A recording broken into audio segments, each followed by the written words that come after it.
of this organization and for you guys to know what's been going on with the different areas within our group and what we are looking forward to for the future. We value each and every one of you that are here and that are listening in online. If it wasn't for you guys, we wouldn't be able to pull this off, camp meeting or our day-to-day operations. So we just want to, as president of the council board, I wanted to say thank you to everyone that is here and that has provided support for this organization and either monetarily or volunteering their time. It's greatly appreciated for what we are doing.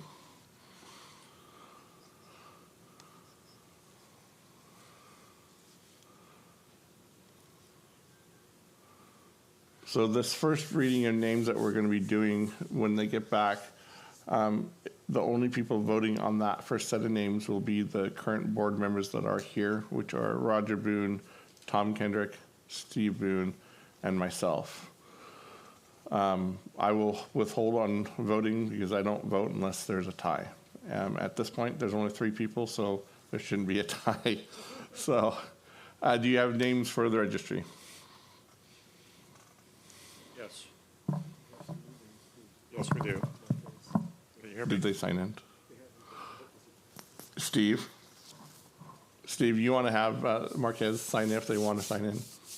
And anybody else that's here? Are they here? Okay.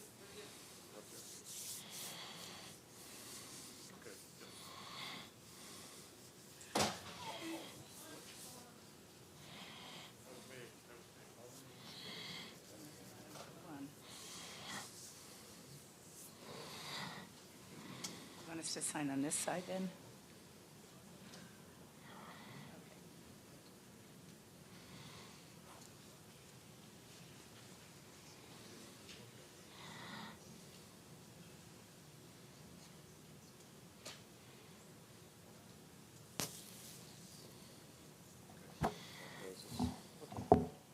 While we pause, could everybody stop and silence their phones? Yeah, if you would silence your phones while we're in here, just so that it doesn't create a distraction. I like mine on silent so I don't have to answer it. So.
Are you ready for reading those names?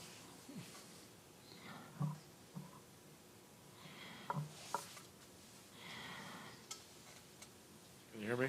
Yep. Okay. Yes. So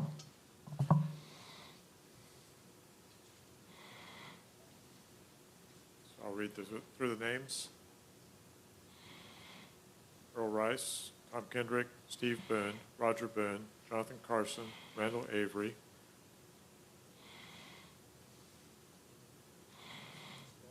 Solomon Archer, Byron Lee Sanchez, Doris Stucker, Noel Stockwell. Stockwell, Carl W. Stucker, Jim Flannery, Linda Palmer, Wes Higgins, Linda Kendrick, Norman Flannery, Randy Seidlchek, Vanessa Stucker, Sophia Fleming, Marjorie Boone, Gary Lance Ogren, David Moore, Marjorie Carson, Bob Lincoln, Marilyn Shildo, Quinae Boone, Alice Day, Vicki Moore, Lee Orth, Haley Boone, Amelia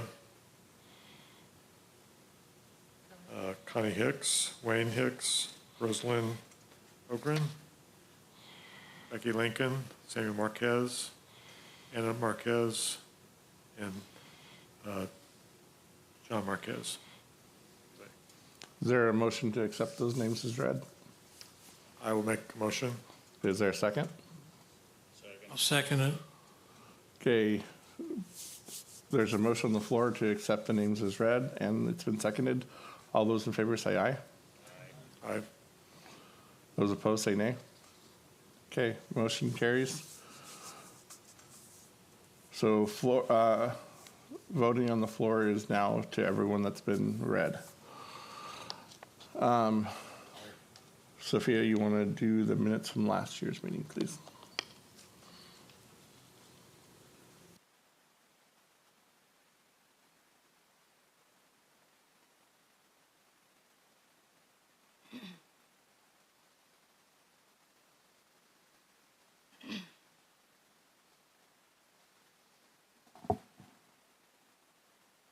(2023) Annual Meeting Minutes, 9:45 a.m., July 7th, 2023.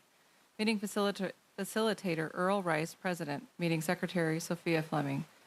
Session 1, call to order by the President at 9:51 a.m. Scripture reading, Isaiah 41:10. Reading of the names on the registry approved by the board members presented, motion second and carried. Approval of the minutes read by Sophia Fleming, motion second and carried. Reading of committee reports. Daughters of the King report, Linda Palmer, President. Did not elect officers last year due to bylaw rules. They will have elections today. They would also like to work on the bylaw change of officer elections, etc. Purchase ice water dispenser, grass seed, lawn chairs. The auction provided $2,300 in donations. Future plans are to continue to fund children's classes, help JOSCA with internet data costs to print and translate quarterlies, etc. Annual kitchen cleaning, continue to help with the council campus improvements. Ministerial Council Report, Steve Boone, President.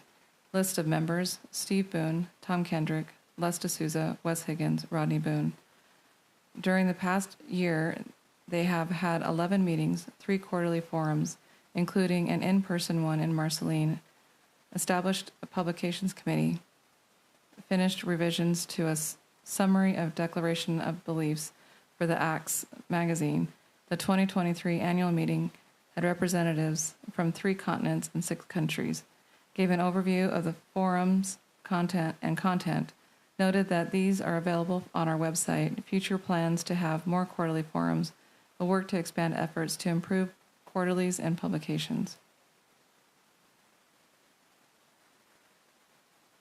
License and Credentials Committee Report, Steve Boone, Committee Member. List of members, Jonathan Carson, Steve Boone, Les D'Souza, Craig Moore, Denrick Rose. During the last year, they had 10 meetings, 4 new applications, Randall Avery, USA, Apkan Bassi, Nigeria, Bismani Martin, Rwanda, Byron Sanchez, USA. 8 licensed ministers were invited to promote to credential.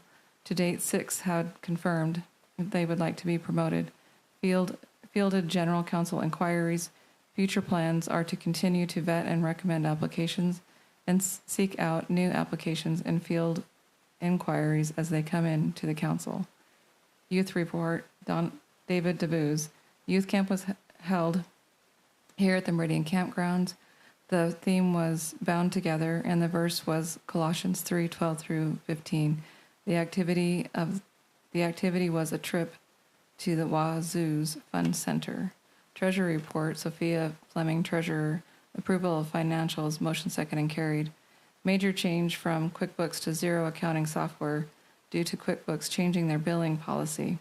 This resulted in a change of some processes and how we process payroll. Headquarter report, Sophia Fleming, Administrator. Overview was given about the creation of custom printing projects such as calendars and journals. 2 quarterlies were revised, one with minor changes and one with major changes. 1 new quarterly was completed. The actsforgod.org website had major updates, and the Ministerial Council portal also had updates. Randy was continuing with digitalizing of old camp meeting cassettes and VHSs. The Bucket Ministry came to Boise in October 2022, and the council was able to assist in facilitating one of their meetings. An overview of the needs of pastors outside the U.S. was mentioned, including audio Bibles, Calvin Ledger's outreach, travel expenses for traveling pastors, Bible study material in foreign languages. There is also a growing need for proofing of theological education, for proof of theological education in Kenya, which has sparked the discussion of reopening our Bible college. Facility Subcommittee report, Earl Rice, Chairman. Appreciation was given for how well Randy Sedlacek and Noel Stockman had kept up the grounds and facilities over the last year. We had to replace our ice maker with a new ice maker. It is smaller, puts out less heat. Upgrades were made to the sprinkler system. We'll be replacing the grass between the church and the multipurpose building and tabernacle. We've been having issues getting enough irrigation water. ABF is working on creating an office in the upstairs of the multipurpose building. This may include new flooring and possibly adding an upstairs bathroom. Fan hood in the kitchen no longer needs to be upgraded. Bullhorn cleanout also is not needed. An update was given on the vacant lot next to our property. Vandalism has been happening at the north end of our property where the park is being proposed. We need new fencing for that area. An update was given about the plans of the park planning committee. One update that was discussed was creating a bathroom where the last RV space is located, also covering a covered picnic area, etc. We currently have 3 tenants using the facility and have some possible opportunities for additional usage. Discussed why it may be beneficial for us to turn the front lawn into a parking lot. Motion to close this session and resume at 1:30 p.m. Motion second and carried. Randall Avery closed in prayer at 11:55 a.m. Second session, opened in prayer by Byron Sanchez at 1:40 p.m. Continued facility report. Concern was raised about the wisdom of putting funds towards the park due to the large amount of funds it will take to complete the project. A word from the president, Earl Rice, stated that he appreciated Ambassador Bible Fellowship as a tenant and how that has been a blessing. A lot of things are coming up and things need to get done. Earl had enjoyed working with the Ministerial Council.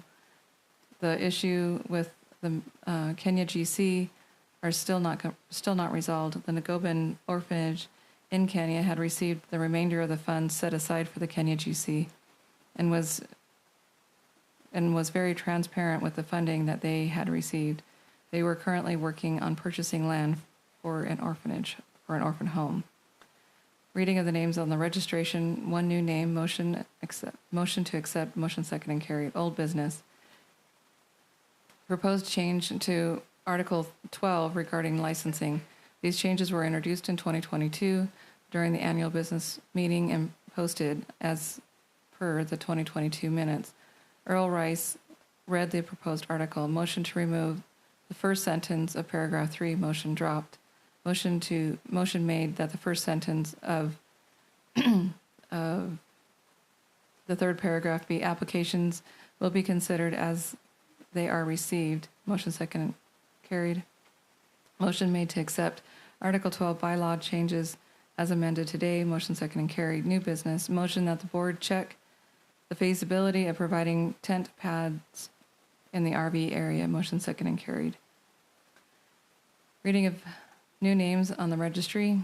Reading of Acts 6:2 through 3 by the President, and election. Acts 6:2 and 3 read by the President by Earl Rice. Board member elections, 3-year terms. President Earl Rice, term expiring. Vice President Roger Boone, term expiring. Don Savanin, term expiring. Craig Moore, 2024. David DeVuz, 2024. Les D'Souza, 2025. Steve Boone, 2025. President nominees. Earl Rice, motion to accept Earl Rice as president by affirmation. Motion second and carried. Election by a majority vote. President Earl Rice, 2026. Vice President nominees. Roger Boone, 9. Steve Boone declined. Tom Kendrick, 10. Vice President Tom Kendrick, 2026. Committeemen, Randall Avery declined. Don Savanin, 6. Roger Boone, 15. Roger Boone for 2026. Election of License and Credentials Committee members, 2-year terms. Chair, Jonathan Carson, 2024. Denrick Rose, 2024. Steve Boone, term expiring. Les D'Souza, term expiring. And Craig Moore, term expiring. Nominees, Wes Higgins, Steve Boone, Les D'Souza. Motion to accept names by affirmation. Motion second and carried. These members will be on the committee until 2025. 2024 committee proposed dates, July 1st through the 7th. Motion to have camp July 1st through the 6th, since the 7th was a typo. Motion second and carried. 2024 annual meeting proposed Wednesday, July 3rd at 9:45. Proposed dates are Wednesday, July 3rd, 9:45, 10 votes, or Friday, July 5th, 9:45, 7 votes. 2024 business meeting will be on Wednesday, July 3rd at 9:45 a.m. Adjournment, motion to adjourn. Motion second and carried. Closing prayer by Earl at 3:02 p.m. Are there any questions? If not, I would entertain a motion to approve the minutes as read. Is there a second? Second. So there's a motion on the floor to approve the minutes as read, and it's been seconded. All those in favor say aye. Aye. Those opposed say nay. Motion carries. We'll move into our committee reports. Daughters of the King. Or up here.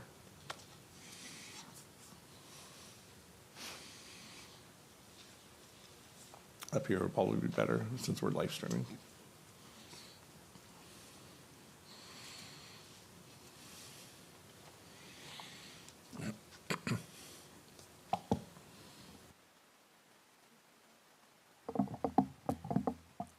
Greetings. This year, the Daughters of the King have been meeting several times via Zoom and email conversations so that all the board members that are out of state have been able to participate in the decision-making process, and I am so grateful for all the work they've put in this year. We continue to support Josco and his internet with the funds that we get from the auction and from the booth sales.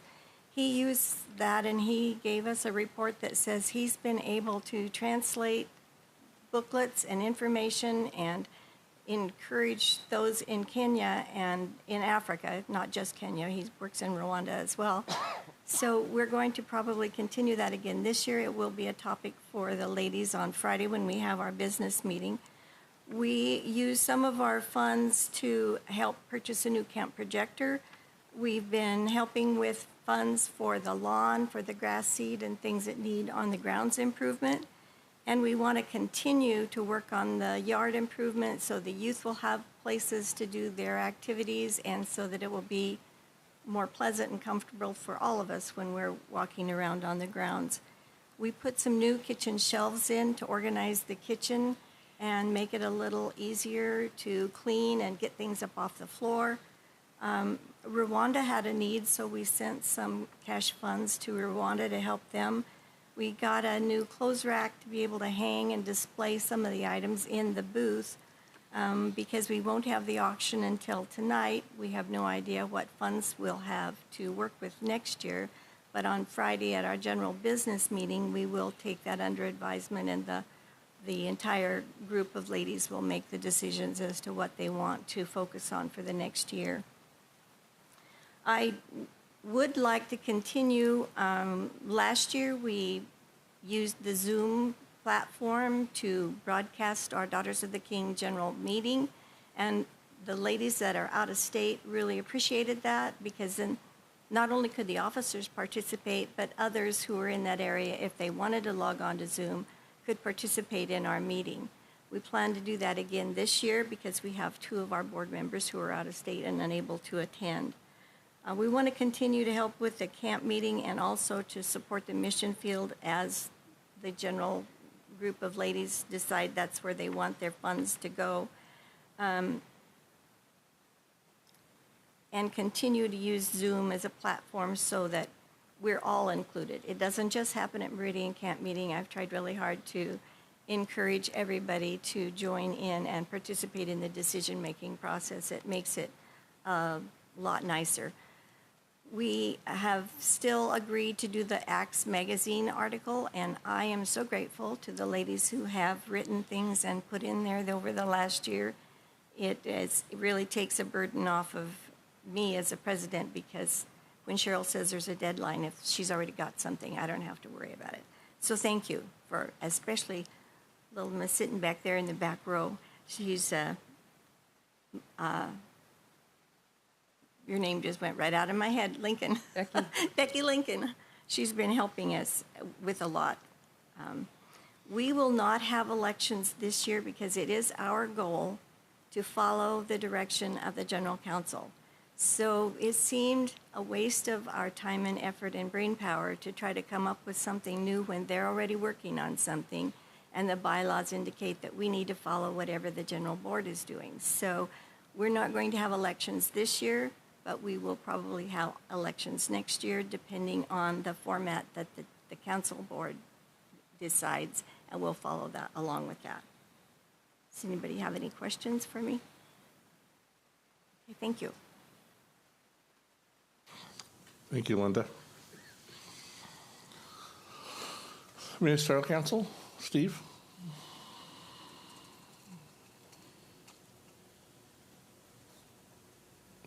Walk slower so I can.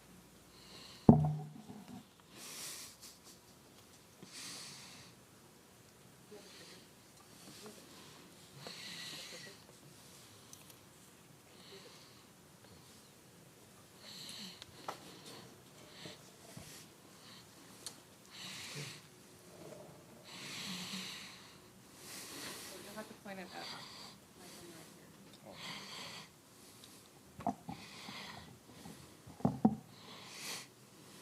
Good morning, everybody. Can everybody hear me? Okay, great.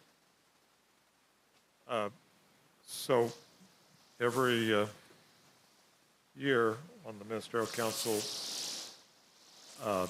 we've done something different. Seems like our focus has been changing each year. This is the 6th year that I've been the president of the Ministerial Council this past year. And so I think just wanted to say from the outset that this is, can everybody hear me? Yeah, there's a buzz. Okay. Want to say from the outset that I see that there's been some great progress made over the past few years, and just want to recognize the people that have been involved with that.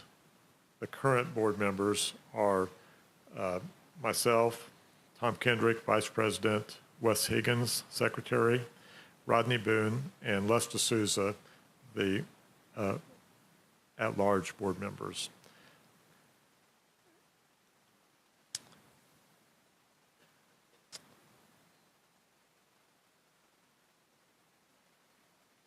So I want to talk about this year now. This year we held 11 board meetings. We evaluated some quarterlies by the Publications Committee, and those were approved by the board.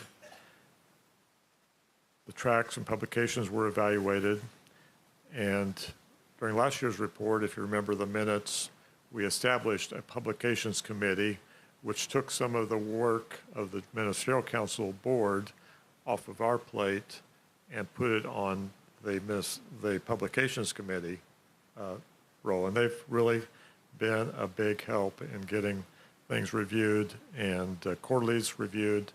We review all the quarterlies that we approve, decide on for the publishing house to publish. So that's been a big help.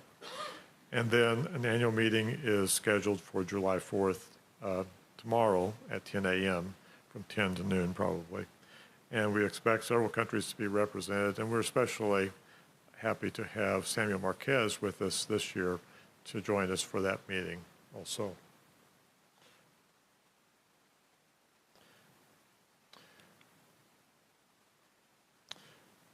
So I want to talk about the Publications Committee, and let's see.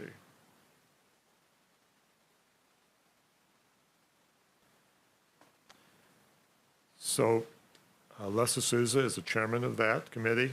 Les D'Souza from Toronto, Canada. Wes Higgins, Ezra Ledger from St. Vincent and the Grenadines. Byron Sanchez and Sophia Fleming make up that committee. And so they've spent many hours working together on Zoom to edit quarterlies, approve quarterlies, review quarterlies, and they're currently working on the other publications of the General Counsel that Sophia and the Publishing House team see as needing to be updated. So really appreciate the work that they've done. And so here's a summary of the quarterlies that were reviewed, and we appreciate John Carson's contribution to all these quarterlies. He provided some quarterlies that he had developed for his church and for us to review, and we adopted those. The Fruit of the Spirit, Evidence of Change, and Power to Change, volumes 1 through 3. And especially, John, especially appreciate the teachers as a teacher.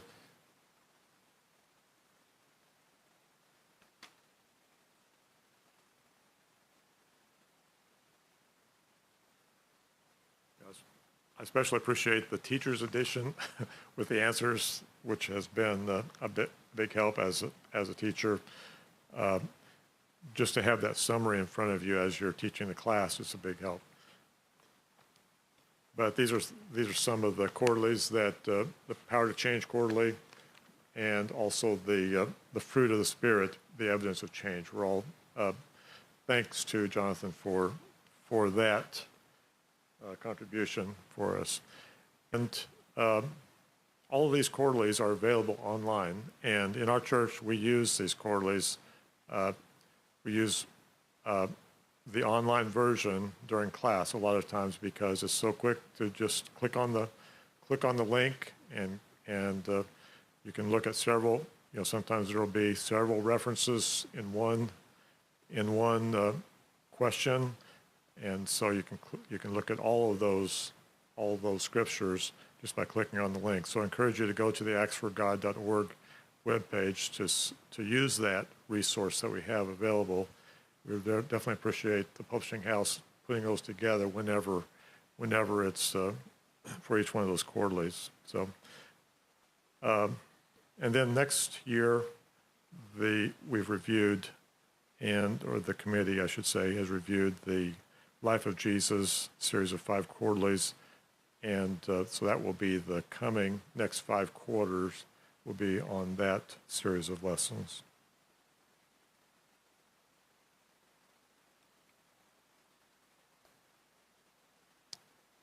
Yeah, and I think I've already talked about this, but the committee is currently reviewing the General Counsel publications of different kinds. So that's where they're working at, and something that we're working towards, hoping to progress to for that committee is a doctrinal quarterly to expand what's currently available. There was an older doctrinal quarterly that we're wanting to update also. So that's something looking forward to the next year.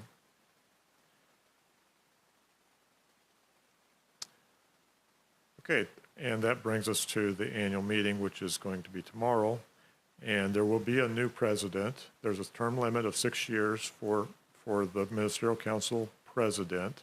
So I've term limited out, so there will be a new president elected for tomorrow. There will also be elections for vice president for 2 years and for secretary for 1 year to start staggering those the three officers' positions.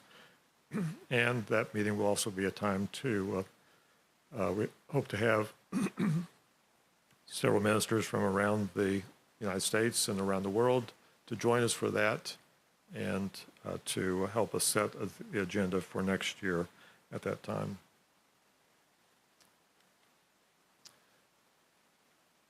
I think that's it. Somehow I got an older version on that last slide. Any questions? Tom?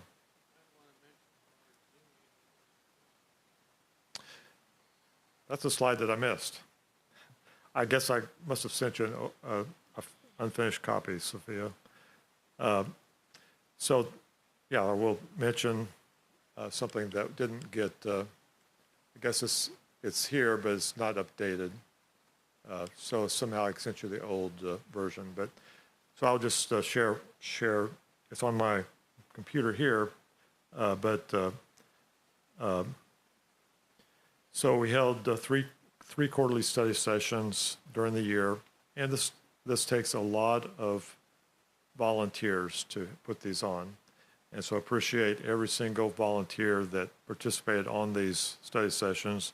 Every session has a moderator, their panel discussions, and three participants who have shared 20 minutes, roughly a 20-minute summary of the topic. And so there's 3 topics that we covered. October 22nd was Understanding Grace in the Law. This was a virtual session. We had 3 panel members that participated on that. I was one of the participants. Trying to remember, Wes Higgins and one other person. Denrick, Ezra? Denrick, no, I'm not sure. Anyway, what? I think it was Les D'Souza.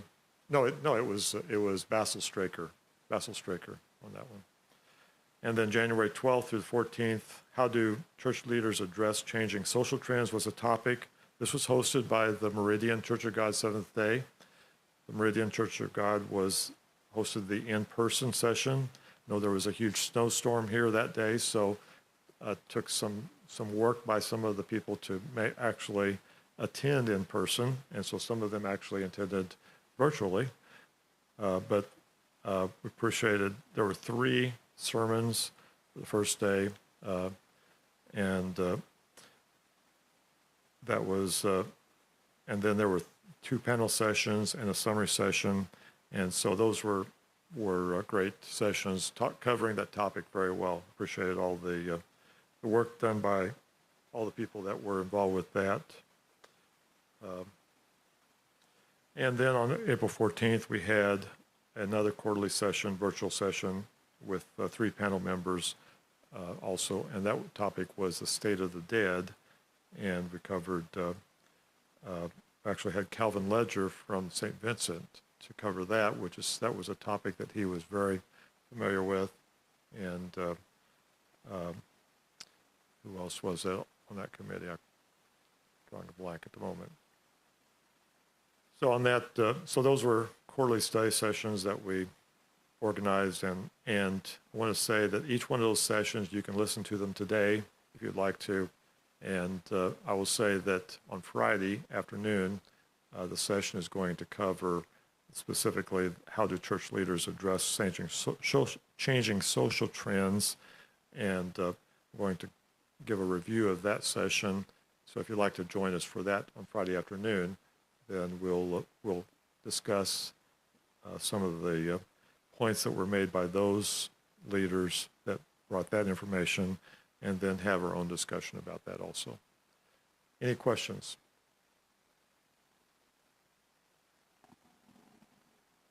I would add that all of the ministerial council forums that we've had are all available on our website as well. So if you go to our website and you go to biblical resources, there's one section on just the ministerial council forums. And so all of the videos and any supporting documents that I have from the material that was given is also there for download. Okay. Thank you. Thanks, Steve.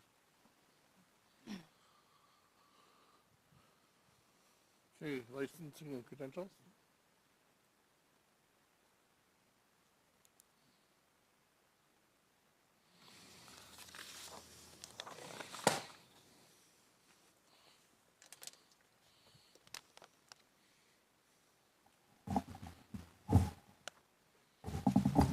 Good morning to everybody. I'm Jonathan, and I kind of like the covers of these. I didn't write those by myself. I want you to know that. That was a team of people some years ago. But it's good that it's getting some new, should I say, exposure. And I trust that those lessons were a benefit to you. I'm here to discuss to share the annual report for the L&C committee. And let's hope that the clicker does work. It does. This is our annual report, and our committee members are still myself, Steve, Lester Souza, Wesley Higgins, and Denrick Rhodes. As you see in your agenda, that we do have an election for at least 2 of our members, and I have told the council that I can only serve in one capacity. So I like being part of the L&C committee, but if you choose otherwise, I will accept that and do something else. But what I want to say is that it's been a pleasure serving in the last, I'm not sure how many years. I don't have the exact count. It's a while. It adds up, so I must be getting older. Anyway, Sophie is also part of that team, but she takes our minutes and keeps us on track. Our activity for the last year, we met 10 times from July through June. Just last week we had a meeting. And we also have one new organization that we recommended for affiliation. And I'll get to that on the next slide. Pastor Marquez is here. We also had, did this just in June, we had 3 licensed ministers that we are recommending or inviting to credential status, of which 2 have already responded in the affirmative. So we're waiting on 1 person for that. Let's see what else we got here. That newly affiliated organization is the Church of God Seventh Day in Sao Jose do Rio Preto. And the pastor is present with us. His wife and his son, his youngest child is here. And are we going to do, okay, come on, Earl, you're the president. So, Samuel, if you want to come up.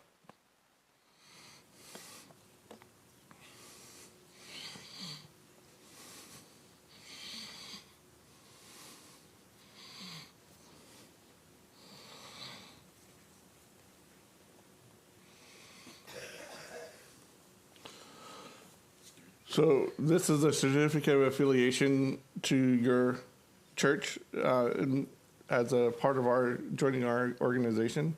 And we appreciate everything you have done and what the Licensing Credential Committee has done to make this happen.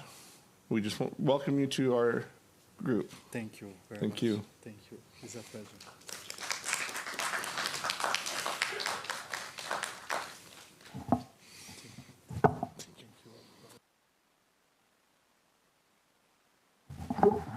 So that was the big event of the year. Actually, last year we had no new applicants as individuals. And these are the licensees that were invited to credential status. Clinton Wiggins, Richard Barrett, Dwight Jack. And as I mentioned before, we had 2 have responded in the affirmative. This report is going to be quicker than I thought. We responded to numerous individuals. Anytime Sophia gets an email or a phone call, she invites Steve and myself to say something. Whether we want to or not, we get voluntold. So we respond to those inquiries as best that we can. And so what we did do, this is what's happened in the last few months. It has been a few months by now. We started looking at the current ministerial license, checking it to see how it fits better with the General Council's fundamental beliefs. And it's quite an interesting process because none of us were here 80 years ago, or whatever the time period was, 75 years ago, or somewhere near there, when the fundamental beliefs were, some of them were established. And so there are questions on the application that we're trying to figure out what was in the mind of the people when they wrote them. So some of you octogenarians, non-genarians, if you're around then, you may be able to help us to decipher what was actually intended when some of these questions were put there. So we'll be looking for your help. And I believe we have what our plans are. The plans don't really change much. We continue to vet the applications and approve for approvals for ministerial license and church affiliations. We'll continue to do that. That's our main duty. And we'll continue to pursue documentation for churches. There are churches out there that have on their letterhead affiliated with the General Council, but there's no documentation. To be honest with you, I have not been very successful in getting some of them to sign up officially, to sign the dotted line, make sure there's a paper trail that connects us with them. And sometimes they're in other countries, in the islands, and they haven't done it. The chief person or the principal person that was representing them has died, and they have not chosen to suffer through putting in the application. Now, some of those of us who know who've been signed on, well, those of us on the Ministerial Licensing Committee, we also realize that some people answer questions in great depth. Others, they answer yes, no, as limited as possible. There are a few folks I've met, a couple of people, when they wrote their lessons, when they wrote their applications out, they pretty much wrote a treatise, wrote a book. I won't mention anybody, but I'm looking at one right now. Amazing responses. Others, there's as brief as you can possibly get. And so we have to kind of work through that. But what we want to do is become more diligent. And that's one of the reasons why we're reviewing the application versus the, well, I guess we can look at the bylaws too, but in terms of the, what's it called, the statement of common beliefs, to see if we're consistent. And then looking at other ways, there may be other factors that we need to require for better diligence, due diligence. The idea of interviewing people on the phone or in person, those are the things that are coming up. So if you're ready to recommend somebody, just forewarn them. The process may be a little bit more diligent in the years, or in the months ahead, let's put it that way. Let's see here. We want to encourage, if you are, how should I say, co-leading with other people in the congregation, to encourage some of them to also, if they're leaders, to also sign on. That way we have a number one and a number two.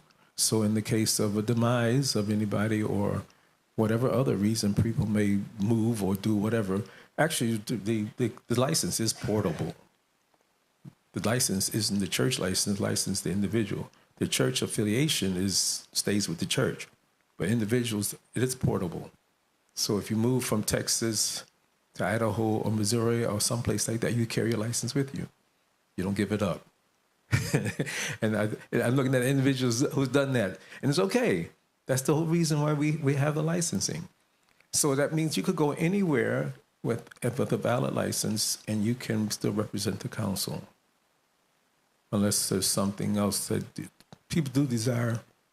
Sometimes people ask not to be licensed, and so that's also an option if people choose to. But we don't recommend people giving up their license unless they really want to. What we want to do is continue that, and that was a little challenge with the credentialing because we kind of lost track with the changing of the bylaws. But let's put the committee back into line with the bylaws. We realized that the 5-year mark, we weren't really paying attention to it. So we're now a little bit more diligent in watching that as the years go by. And this is the last thing we were talking about. Again, we're going to continue to review. We're not done yet. So we want to make sure that the license application is relevant and that it's consistent with the council statement of beliefs. And I believe anything else they come up with, that's the Well, we do respond. I didn't put this on here. Responding to the questions and the inquiries from outside of the council or even within the council, we're there to help people with that. So I don't have a panel that says questions, but if you have any questions, I'm available to answer. Brother Byron.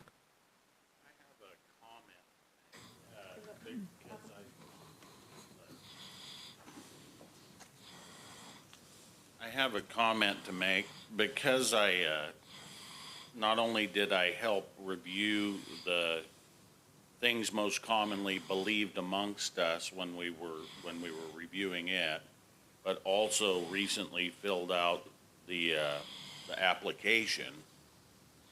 One thing that I did notice, having just done it, within the last year or so, was that those two things didn't really seem like they lined up. There were some questions in the application that seemed kind of odd to me, and I had no problem answering them. That wasn't the issue, but I did notice that there was a discrepancy between the things most commonly believed amongst us and the questions that were asked in the application. So as somebody that has recently dealt with both of those things, I think it would be prudent for us to review the application and try and get those things more in line with one another. And obviously, I don't have a problem with any of the questions that were asked, but I do believe that it would be prudent to get some more things in the application that are in our beliefs. So Absolutely, that's just my personal observation. Take it for what it's worth. Yeah, we thank you for that because that's what we've noticed. So that's the whole reason why we're doing the review. So to add on what's missing and things, we have to check what we're doing. Actually, Steve was kind enough to kind of aggregate all of the questions into different topics, and then we're looking at to see what's relevant, what probably could be in there, what needs to be taken out, what needs to be added. And so it's going to take a little while for us to get through that. Thank you. Any other questions? In the absence of more questions, I'll yield back the mic. Thanks, Jonathan. Saul, are you ready for... Solomon Archer is the president of the youth board this last year. And he has the youth report.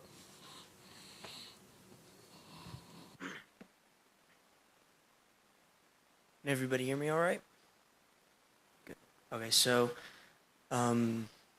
this past year, me and the youth board have been having an online meeting every month to talk about youth camp and camp meeting.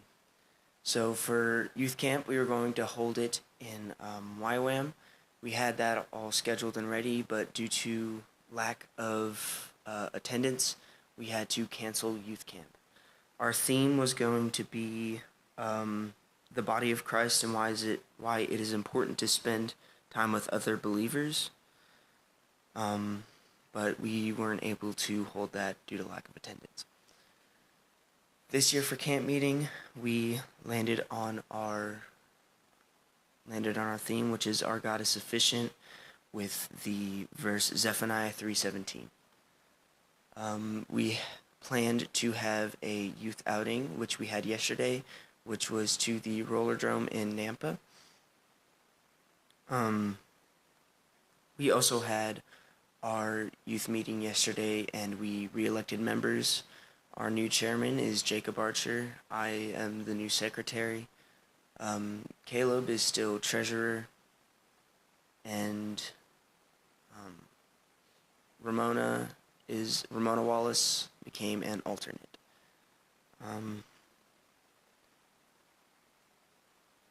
That is all.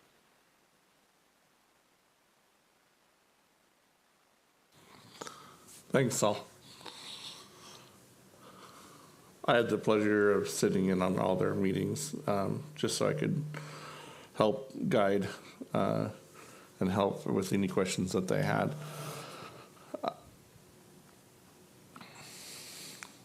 Maranatha College So as stated, last year we talked about Maranatha College and about standing it up, back up, and what we were going to do with it. We created a committee right after camp meeting. We started working on it, and in December of last year, we started Maranatha College back up and changed the committee to the Board of Education for the Maranatha College. The Board of Education consists of myself, Byron Sanchez, and Steve Boone, with Sophia sitting in for minutes, and she is also the Dean of Admissions for that. She does a lot, her and Byron have done a lot of the work right now. The first one we are working on is, the first course is, I had it written down, systematic theology. I'm going to have Byron come forward. He actually wrote some stuff up for it. But the vision that we have for Maranatha is to provide an online study program to those that want to study the Word of God. Part of this is we want to create a forums that people can use the courses either for credit or with no credit, but to be able to use it for like Bible studies and to be able to talk with each other through the forums. Different classes I've taken online, we've had weekly forum questions that were asked, and then we had to go out and make questions, answer that question, and then respond to another student's response. And that gets you to be able to interact with people. And so we're hoping that this is a good platform for that. Byron, if you want to come forward. Like I said, Byron and Sophia have done a lot of work on it, and so I wanted Byron to say a few things about what has been going on. Thank you. Yeah, it's been a real pleasure to try and get this thing off the ground, and we've made a lot of good headway. I know that kind of the fire that was under this were the issues regarding Kenya. They were going to start shutting down churches in Kenya if they didn't have evidence of their theology. And I've had some experience with the platform that we're using. It was one that was used in the education department where I worked before, in the education department at the prison. And I also had had the opportunity to teach Alva G. Huffer's systematic theology class on paper through correspondence. As vice chairman of the Maranatha College on the Board of Education and one of the editors and writers for this digital systematic theology correspondence course, I just want to kind of update you guys. Some of our current challenges have been that, you know, our dedicated staff's been working toward developing this systematic theology course on Moodle. And we've been, in the last couple of months, we've been facing some momentum issues. You know, we're stretched pretty thin, and we've got some funding issues. It's kind of one of those chicken or the egg things. We need to have enough online so that people can see it and then help fund it, right? And so if you don't have enough funds to get the thing on there, then nobody knows what they would even be trying to support. So that's been kind of an issue.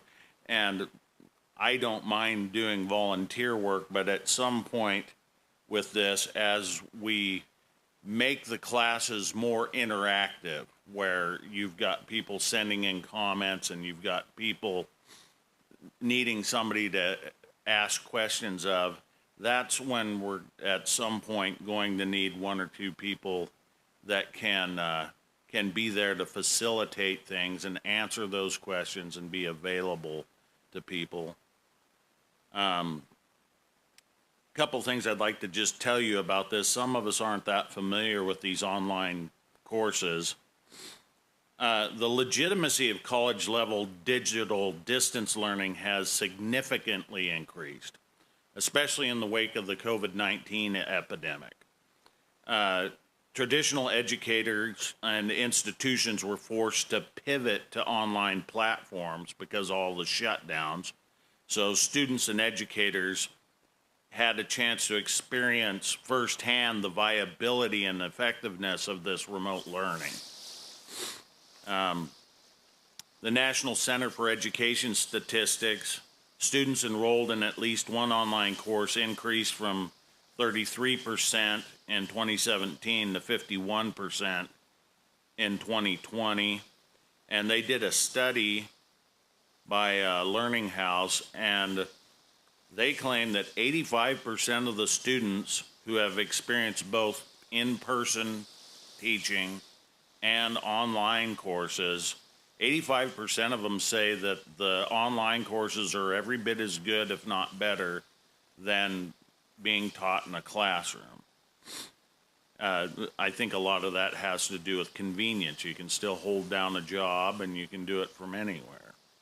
And the way the material is presented now is pretty effective.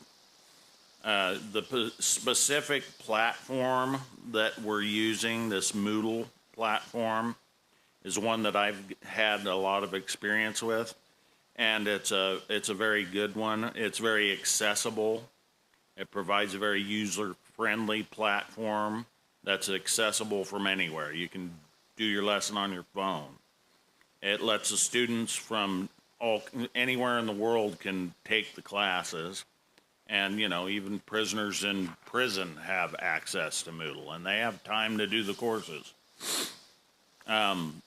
Flexibility, it offers a flexible learning environment where students can learn at their own pace, and it accommodates various schedules and commitments. The Moodle platform in particular has all kinds of resources, and it also supports multimedia resources. It's interactive, has interactive content like Earl was talking about. So when the thing's up and running, you can get on there and talk to your fellow students while you're on there. Anyhow, it's a very well-established learning and educational platform. And then the other nice thing is that it's got a very good tracking and reporting system. So we can keep track of where you're at in your lessons, how you performed on your tests, and it kind of pulls all those things in together and sets them all up in a nice, neat little package, and it saves a mountain of work. Any of us that have ever had you know, a student planner, when you're writing in this guy got this % on a test and you're grading all things, it grades it for you. It calculates the percentages and puts them all together in a nice little package, and it just saves a tremendous amount of work. The value of the systematic theology class, I think, should be pretty apparent to everybody. We're talking about real foundational knowledge. Systematic theology provides a structured and comprehensive understanding of Christian doctrines, and it's essential for both ministers and lay members. We should all know this stuff. Critical thinking, it encourages us to be analytical and critical in how we think about God and how we interact with others when they may have a different opinion than we do. And it's definitely going to help ministers in their ministry. And it also, by having the systematic theology course online, another thing that it does is it unifies our belief system. You know, if our ministers have gone through that course, they should be somewhat on the same page. And one of the big things about pursuing this online distance learning platform is that our physical campus here has been pretty vacant for quite some time as far as the Maranatha College itself. And This gives us a lot broader reach, and it makes it possible for a lot more people to take these classes. People that couldn't drop what they were doing somewhere else and come here, they can take these classes from home, and they can also interact with the other students that are taking the classes. So it's, you know, I've always been kind of a holdout when it comes to technology, but this is a tool that I think we can really use to spread the word. And it's sustainable growth. We can invest in a viable online learning system, and that ensures sustainability and the growth of Maranatha College, and it adapts it to the modern educational trends. And I think probably one of the more important things is that it's going to appeal more to the youth, which is a thing that we're missing. I kind of don't see our young people wanting to sit down with a pencil and paper and go through those old correspondence courses that I'm sure all of us have gone through. And so this is something they can do right there on their phone. And it also ensures some continuity in education, especially if there's some kind of unforeseen circumstances. If you were here at the campus and something comes up and you got to leave, well, your education stops. Well, with this, as long as you got your phone with you, you can keep doing your homework. You can keep studying. You can keep going and learning. So anyhow, we're facing some real challenges, but the potential rewards are eternal ones. We're talking about eternal rewards here. So I think that if we use the strengths of Moodle and start getting some more classes on there. The systematic theology class is great and it's necessary, but we need to start getting some more classes in there, some Christian living classes. There are all kinds of things that we can put on there. It's a very versatile format. That's going to help us to plant some seeds of very sound doctrine, and we're going to be able to water those seeds as they grow. So it's critical for our spiritual growth, I think, and the survival of the church that we start using that avenue. Thank you. Thanks, Byron. Thank you, Byron. So, as you guys saw, you saw some examples of what we're doing and what it looks like through the different lessons and stuff like that. Tom, you had a question? Could you explain the accreditation process and what value it has to a student? So right now we are working on the accreditation side. We've looked into the accreditation side. It's not necessary to be accredited. However, so like systematic theology, we actually reached out to Atlanta Bible College.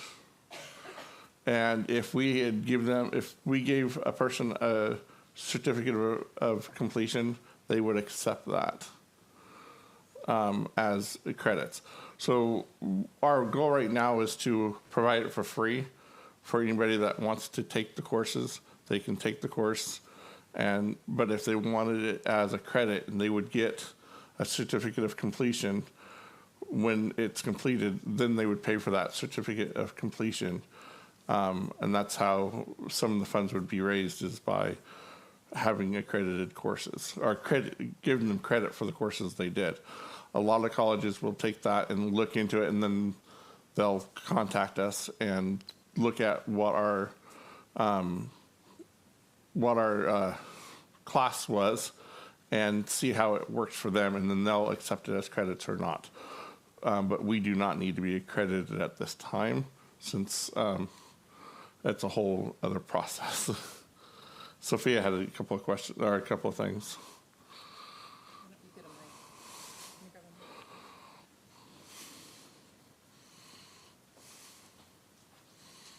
So this has been one of my pet projects, and it's probably one of the most gratifying things that we've been able to do outside of translating biblical material into different languages. Moodle is, I want to start from I have a lot of different hats when it comes to the Maranatha College. So I'm going to start from the publishing house hat, the headquarter hat. in that one of the reasons why we picked Moodle is because there's no cost to the council for the platform. So that's a huge part of what it is. Byron can explain more. He's been the one that has done the research on the accreditation. To have the title college, we don't have to have something by the government saying that we're a college. So accreditation really is a pretty fluid thing as to who's going to accept those credits and not accept the credits. And I think that's what he was alluding to, what Earl was alluding to, was that a college might look into our curriculum and then decide if they want to accept our credits as usable credits within their college for their accreditation. The big thing that we're trying to do with the systematic theology, now I'm going to put on my publications committee hat, my secretary of the board of directors hat, and my administrator hat, and also my dean of instruction hat. So, and say that the only way that we get anything done is when we combined all of our hats together into one thing. So the process of going through and creating the systematic theology class, we're actually using Alvin Huffer's curriculum that he put together as a home course, and our, which is the base for the discovery lessons that we have had for years. The discovery lessons is completely based on Alvin Huffer's book. So we're actually taking care of 3 major projects, all within just by doing the systematic theology course on the college, because the systematic theology course will be the foundation for the quarterly that we've wanted to do for the last 3 years on our doctrinal studies. So by using this as our foundation, then we're going to have that taken care of all at the same time. So it's really a great process. One of the third thing we wanted to do was have some curriculum for the youth. And so this, we can actually use this study once it's done to make it more appealing to the younger generation, but still being as doctrinally strong as we can make it. Because I don't think that we need to, matter of fact, I get disappointed when curriculum gets dummied down for the younger generation because they're highly intelligent and they can do and learn it all. It's just a matter of doing it in a way that is going to make them want to learn it. And that's between God and us and them. So on that foundation. So this gives us an opportunity. What you've seen me kind of scrolling through is the base program that we're using, which is I'm using a lot of multiple choice, fill in the blank, and those kind of questions. The reason why is because we don't have the staff that Maranatha College had in the years past. So the only way that we can have somebody come out with a certificate at the end is if they self-grade all the way through it. So you can't go to the next section in the curriculum until you've passed the one before it. So everybody can read the intros, but nobody can take the test or do the lessons until they do that. And if you don't score 100% on those, you don't move forward on to the next lesson. And then each lesson has a summary of questions, and you have to get at least, I'm working on numbers, but I'm thinking a 75 to 85% passing rate to be able to go on to lesson 2 or lesson 3. So that's the process. By doing it, having it all self-monitored, then we can offer it for free. At the end, they'll get a certificate. But if when we want to take it to the next level, one of the discussions that we've had on the table is to have pastors volunteer to mentor students. So a pastor would then take on, like Jonathan might have 5 members of his congregation that would like to be certified or get a certificate. So he would mentor those students, and he would have access to forums that they can have discussion questions on. He will have access to their grades.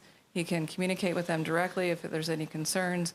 He can hold a forum via Moodle, like our Zoom classes that we've had, and actually do a class and then have them go and take the tests and do that kind of thing. So it's going to, and a pastor then could mentor a certain number of students based on what the board decides worldwide, preferably within their own language, you know. So another thing that this program offers is it's called a Moodle box.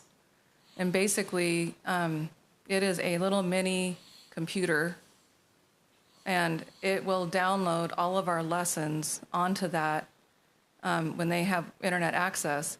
And then they can take that and have their own school. So in Kenya, they can have a center place where they can have their own school that's based off of that. When the class is then once a month or whatever, they would take that box, go to somewhere with internet, and upload their grades and their certificates so that we would have, and then we would download any upgraded material or updated material that needs to go back on that. Then they could take that back and they would have their school. So we can do that in any country that right now speaks English or in Portuguese. If they added up, then they would be able to upload all of their courses onto our database so that anybody who has it and speaks Portuguese could have access to those classes. But if they want to do a remote school, then they could get a Moodle box, which is like $100 or $200 US, and take that Moodle box and then create a school in every church if they wanted to, and they would have their own school. So and what we're doing is the very, very basic structure of class material on here. It does video, it does interactive, it does just a wide band of stuff, but I have a very narrow band of time and ability. And so we're trying to just get this first class online, mainly for the Kenyans who, you know, at any moment now they could have them come down and say, you don't have a certificate of education, you can't be a pastor anymore. That's our number one thing. And I will tell you, it must be important because I have not been able to log 1 hour on this program in the last 6 months because of all of the other things that have come in as spiritual warfare. And so both Byron and I are the ones that right now that are spending the most energy on trying to get it done. I have 5 lessons uploaded. I have 7 lessons, 2 more lessons ready to upload. And it's just a matter of time. But also with budget constrictions, Byron, we had him on payroll for a little bit to help us with some of these things, but we don't have the budget to have a full-time other person on staff to kind of man this. And I absolutely love this program. I love doing the in-depth study and getting the questions worded in a way that we can have it in multiple choice. It's like candy for me. But, you know, we all have to, you know, we don't have the staffing to do much more than what we're doing right now. So I apologize that my life has pulled me away from the office with my dad's health and things like that. And so I haven't been able to be in the office as much as I can. I have been, but we're so close. And I'm hoping that things will start to mellow out. But the number one thing we need is prayer. We need covering to protect our time and our resources so that we can have the energy and the time and material and the staffing. If there is somebody who just loves to dig into Scripture and wants to help formulate questions and do that kind of thing, Byron and I are anxious and love doing this, but we don't mind sharing the responsibility. There's 30 lessons. We're on 7, and 9 has to be completely redone because it needs to be completely redone. It's been problematic. So we need people who are willing to come in, look at what we have. And we have permission from Atlanta Bible College to use their material. Somebody we know, just stand up, Samuel, would you? Translated systematic theology, 500, 600, 900 pages book into Portuguese.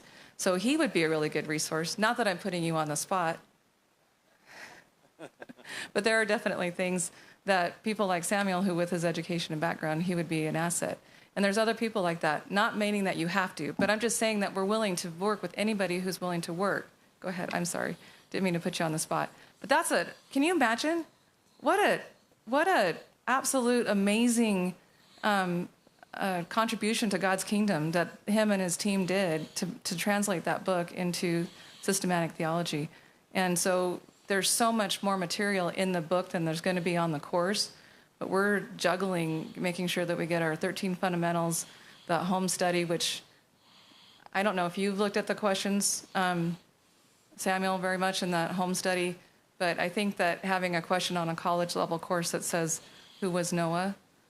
Or, was there a flood? Maybe a little bit lower than a college level course should have in a question.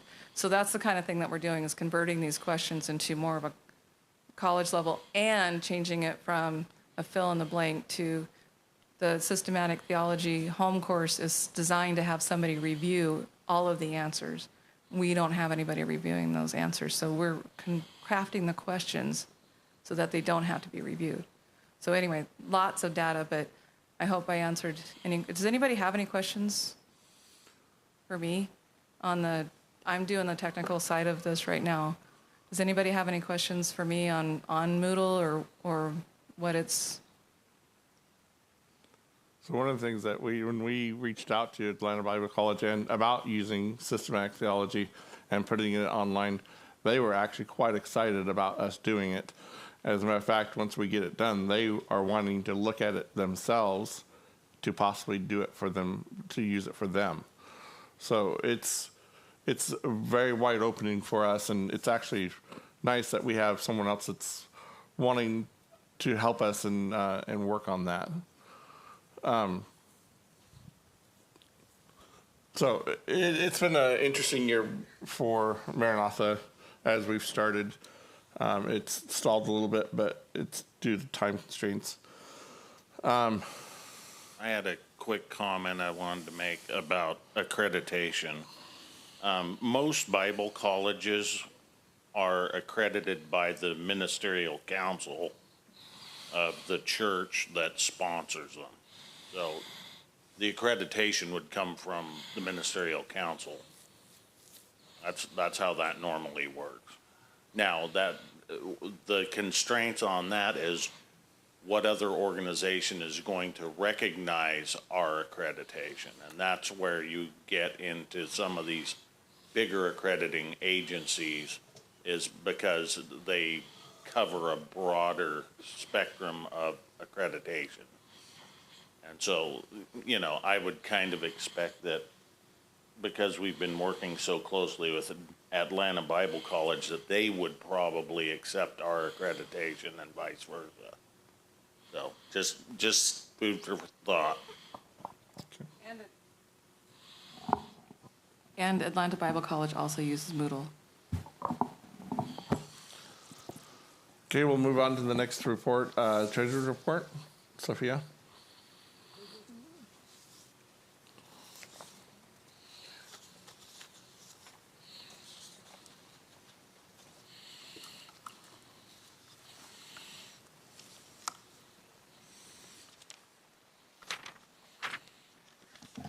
So in your packet is a cash flow analysis and also a balance sheet comparison. Both of those are compared last year's fiscal year to the year before's fiscal year. Our fiscal year is June 1st through May 31st. So a lot of those numbers are almost 6 weeks old, but they're still accurate.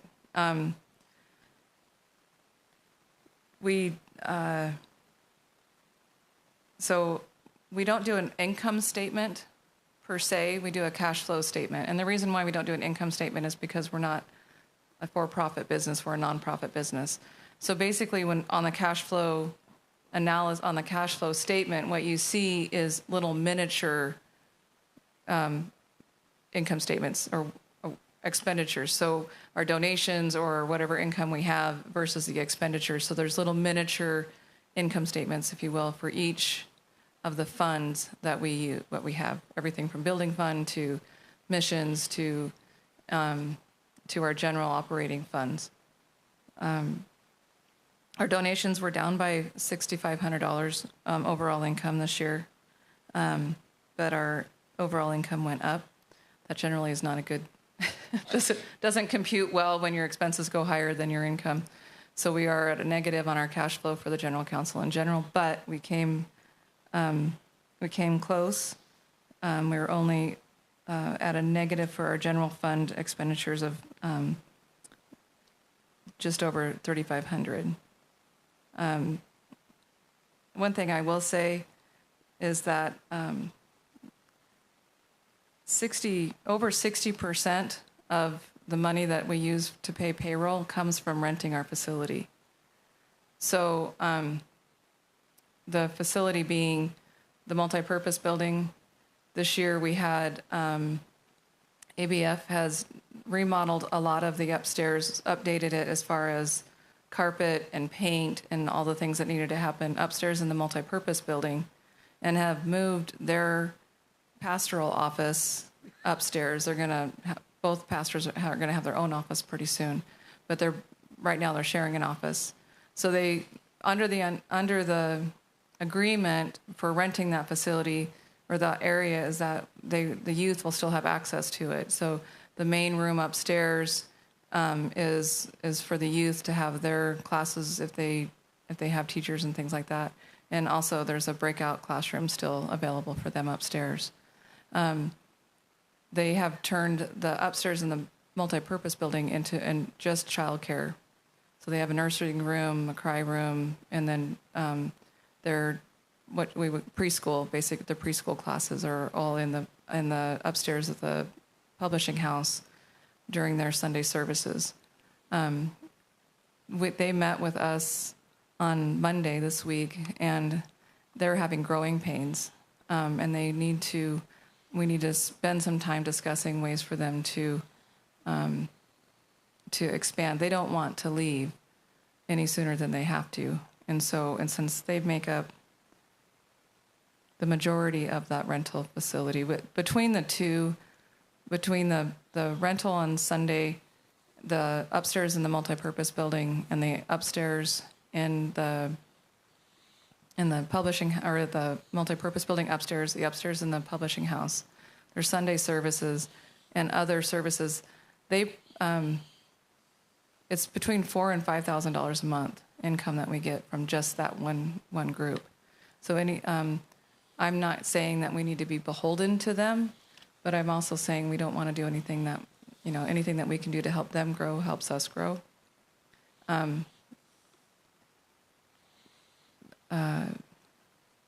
So, Tom?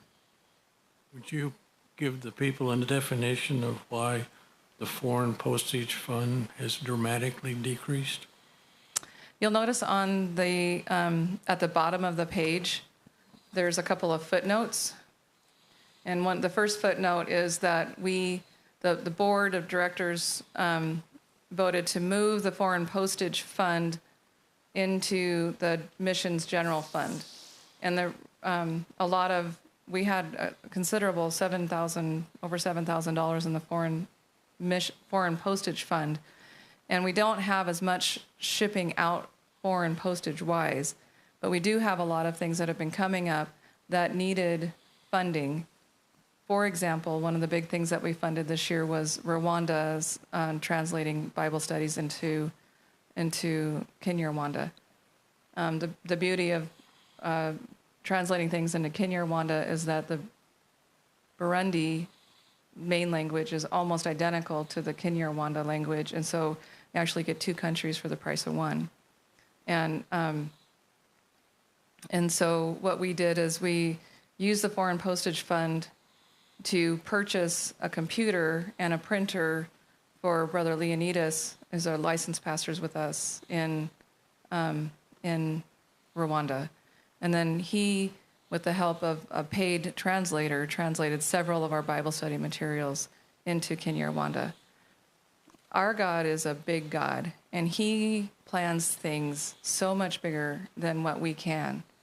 And I was going to save this for my other report, but since I'm headquarters anyway, I'll add it now. That money that we invested into that ended up being a blessing in another country. So everything that we update at the publishing house, once it's ordered, we upload it onto our website. So there's a digital copy of it. All of the digital copies were slowly but surely getting translated into other languages. So we have a lot of studies on there where there's a PDF version of the English in Swahili. And then through this money that we worked with in Rwanda, we now have a Kinyarwanda version of several of those. So in Kenya, the Sabbath Church of God group is doing missionary work in Kenya to a refugee camp. And there's people from Burundi and Rwanda in the refugee camp in northwest, I believe it's northwestern Kenya. And so they were talking about needing Bible study material. And so I'm on WhatsApp and I said, well, did you check out the Kenya Rwanda ones that we have online? So they downloaded the Kenya Rwanda PDFs that we had and downloaded them and took them to the refugee camp and was able to teach in Swahili, English, and Kenya Rwanda to the Burundis and the Rwandans that were in the refugee camp, along with all of the others that were there. So that wasn't part of the plan on our earthly mind, but it was part of the plan on God's mind. And he just keeps doing that. And it's so amazing, and it just is so uplifting to see him use those things.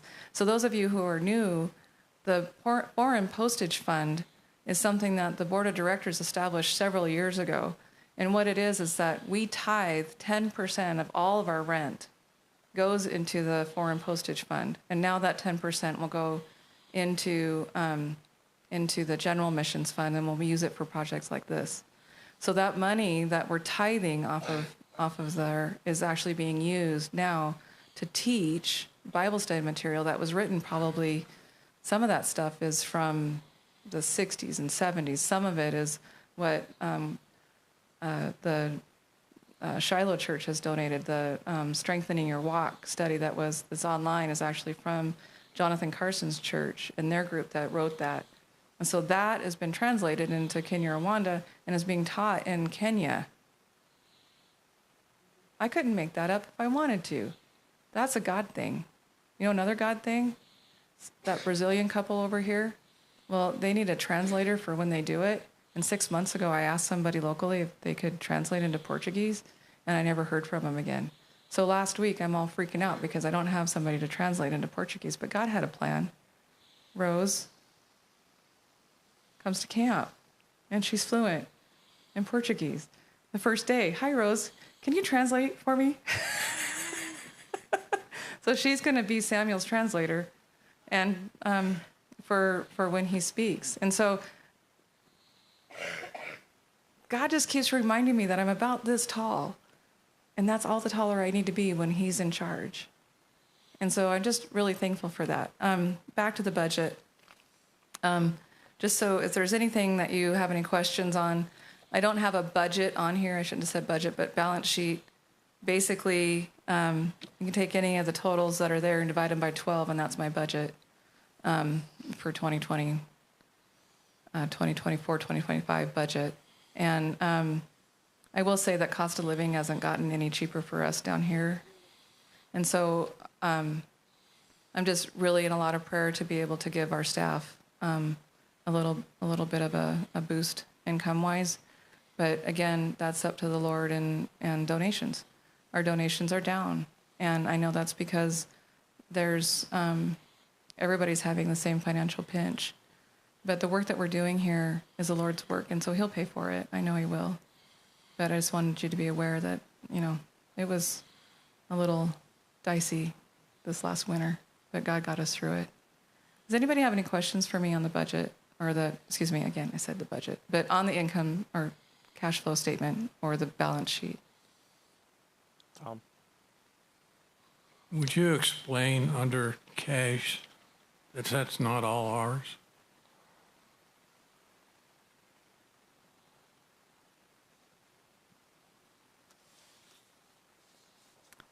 Are you talking about? I'm talking about a line item down below that says refundable security deposit.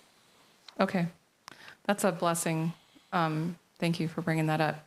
So our renters, we have 2 regular renters on Tuesday and Thursday, and on the Ambassador Bible Fellowship who rents on Sundays and then rents our facilities week long. We asked for a security deposit from them. And so to make sure that we didn't spend the security deposit, Marilyn, in her wisdom, encouraged us to get a CD so that refundable security deposit is in that CD.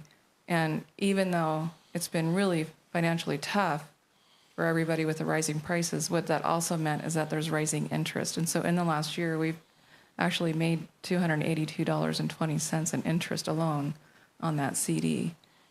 So so that cash isn't in our account readily available for us to use, but it is available should we ever need to refund the security deposits on the rental. I'm also in the process of doing a cost analysis for our renters to make sure that our cost and rent is market appropriate. Any more questions on the treasury report? If not, I would entertain a motion to approve the treasury report as presented. I so move. Is there a second? Okay, it's been moved and seconded to approve the treasurer's report as presented. All those in favor say aye. Aye. Those opposed say nay. Okay, motion carries. Facilities report. I have a few things on it, but not much. Not as much as I would like to have had on here. As Sophia was saying, we have the Ambassador Bible Fellowship that rents from us. Iglesia Santa Sean is another one that rents from us. And Montes Sinai is another group that sometimes rents from us. They're still, okay, I know they're on Saturdays and Every Thursday, but Thursdays and Saturdays. make sure you tell them they don't charge for Saturday. And we don't charge them for their Saturday when they use the facilities on Saturday afternoon. But they do use our facilities on that afternoon. We also had a tent revival last fall, and it will probably be again this year from Commanded Blessing. And they're part of the Feast of Tabernacles. Then just at the beginning of this month, the end of last month, we had Global Gospel Outreach, had a spiritual awakening conference here. We also had a wedding here, and then the local church has used the facilities off and on. Last year, they used it for their golden anniversary, their 100-year anniversary. A couple of things that's been going on is our irrigation. As you can see, our grass is pretty dry right now. We've had some major issues with our irrigation system. Up toward the head gate where we get our water from, there is a 52-foot section of culvert that last year we tried to rotor-rooter out, and rotor-rooter couldn't do it. So we ended up needing to tear that out. I reached out to the owners of that property to make sure it was okay. I finally got a hold of them, and they approved us to go ahead and tear it out. They asked me about replacing the culvert, and I said, well, that's a cost for you, but we would put the culvert in if you were wanting to. And he asked me the cost of it, and he didn't like the cost, so he goes, go ahead and tear it out and leave it as an open ditch. So it makes it easier to maintain. And then further down, we had 2 other line breaks that we kept having to turn the water off for them to fix. And supposedly the last one is fixed now. Water should be flowing now toward us, so we should be able to turn water on after this week, once we confirm that. I am currently the water master for our whole lateral, so I've been getting lots of phone calls of, hey, where's our water? Why can't we irrigate? And so it's been imperative to try to get that as fast as some of the repairs haven't held, so they've had to redo their repairs. We do have, so as Sophia was saying, they did make some changes upstairs of the multipurpose building to turn it into an office. They put down carpet, and they did some painting in there and stuff like that. One of the other things they did was they put in AC units up there as well. So each one of the rooms now has an AC unit to help cool it off up there. And it's also a heater. So it's a ductless split system. The other thing that we were able to do was also put a deckless split system in the publishing house for upstairs and downstairs. So that's part of the things that we've done this year. And we've worked with ABF on this because it's something they were wanting and something that we were needing in the publishing house. So we've been working in conjunction with them where they installed it, they funded it all, and then we've done credits back to them as part of paying it back off to them because it is basically becomes ours. But we wanted they were wanting it, and so we were able to work with them on that. Some of the projects that we're going to work on. So on Friday we have service projects. Our facilities are aging, so like all of our doorways on the multi-purpose building, they all need to be repainted. So one of the service projects on Friday is to sand it and redo all of the doorways, just get them repainted. And then some of the plywood is rotting out from getting wet. So we'll get that replaced and painted as well. Automatic door openers on the bathrooms in the multi-purpose building to help with those, because those doors are harder to open for some people. So we wanted to be able to have automatic door openers on that. That's another service project that we're looking at doing. Eventually we want to put awnings over both doors, upstairs doors, so that they don't leak to the doors down below. We've had some issues with water running down and warping the doorways downstairs. So the awnings will help with that. I do have to apologize for some of these projects we've been trying to work on for quite some time. Unfortunately, I have not been able to devote the time that I've been wanting to do to it due to my work situation of working nonstop, it seems. So I will apologize for not fulfilling some of the things that I said I would accomplish.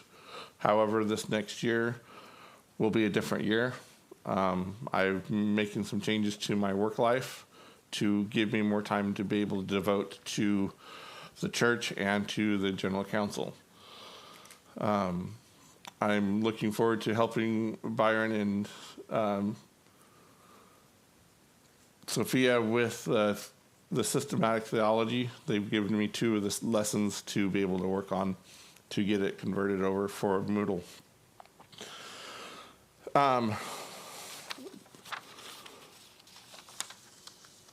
Are there any questions on the facilities? On Tom? Do we have a storage contract? What? Storage, someone using storage? So the one other one we have is Hackler Productions, Canaan Hackler. As you notice, all the curtains and all the a lot of the camera system, that's Hackler Productions. What they're doing is they're using that back corner during the year as storage and to prepare things as they go out to different jobs. In return for them using it, and they're paying to use it, this week he's actually doing all the video for us for this camp meeting, and we have 3 different camera angles, right? And Nathan, and it's a joint effort between Nathan and Canaan that's doing this. So Nathan, of course, is pivotal in everything that we do in here electronic. So it's been great working with him and with Canaan. I actually finally met him this week. But I think you guys will see that your experience will be different. You see all the new lighting that we have in here as well. The ones here, and then the ones that are on our viewing areas back there on some of our old equipment that we used to use. That's all done by them. So that's another use of our facilities that we've been able to do. What they do, though, is they work with churches, with their sound system, with their video system. They do concerts. They do the Right to Life March, all that kind of stuff. So it's a really awesome thing that they do. if I remember it, Canaan does concerts for like Mercy Me and some of those bands that come here into town. So it, huh? All through the United States. And he does it all over the United States, not just here in Boise. But it's really awesome to know that we have the expertise in that. So that's another thing we use our facilities for. One minor question. I've had 3 people ask me, how come we have Christmas lights in front? Oh, the blue, the red, green. Can you answer that one? It's for just like skin color on the cameras and like some backlighting on the bodies, so it's not just shadows and stuff. So it's just kind of trying to balance. So he said it was basically it's a skin light to help with shadows and enhance the colors of the video. Any other questions on the facility? Okay. So they're not Christmas lights. Can I say something, Earl? Yeah. Yeah, so one of the things that Hackler does, because he also, he's on staff at a church down the road, so he's definitely ministry minded. And so one of the things when he was coming into camp this year was he was wanting to be able to help train, people that want to learn, so whether it's youngsters or whatever. So last night was the first night we actually had 2 of the youth here getting to learn and hands-on, and they were actually doing the cameras and stuff and learning how to do some of the lighting. And I don't know if you noticed some of the color changes a little bit. That's some of the youth were last night in the background getting to learn those things that maybe they can be used in their own churches and elsewhere.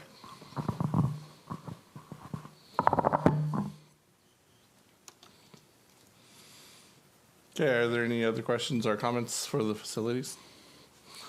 Okay, we'll go into headquarters report. Sophia?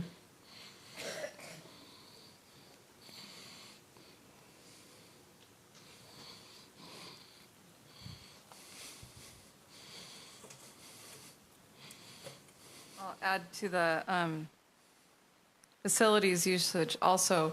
We've been approached by the Fellowship of Christian Athletes about our baseball diamond out back, and they would like to partner with us to do upgrades to the baseball diamond and the grounds back here so that they could use it for softball practice right now. So we're because of our irrigation issues, we haven't been able to really coordinate much with them. But it wouldn't be this season anyway. But next year, that would be another co-op that we would do that might also bring in some additional revenue. But mainly just having a partner with us to help us with the grounds, because we need some definite upgrades on our grass in the back. So that's another opportunity that has come up recently. One of the things that I have had on my heart is just that, let me start by saying thank you again for yet another year of the ability to have this position. I am humbled by the opportunity every time I come to work. God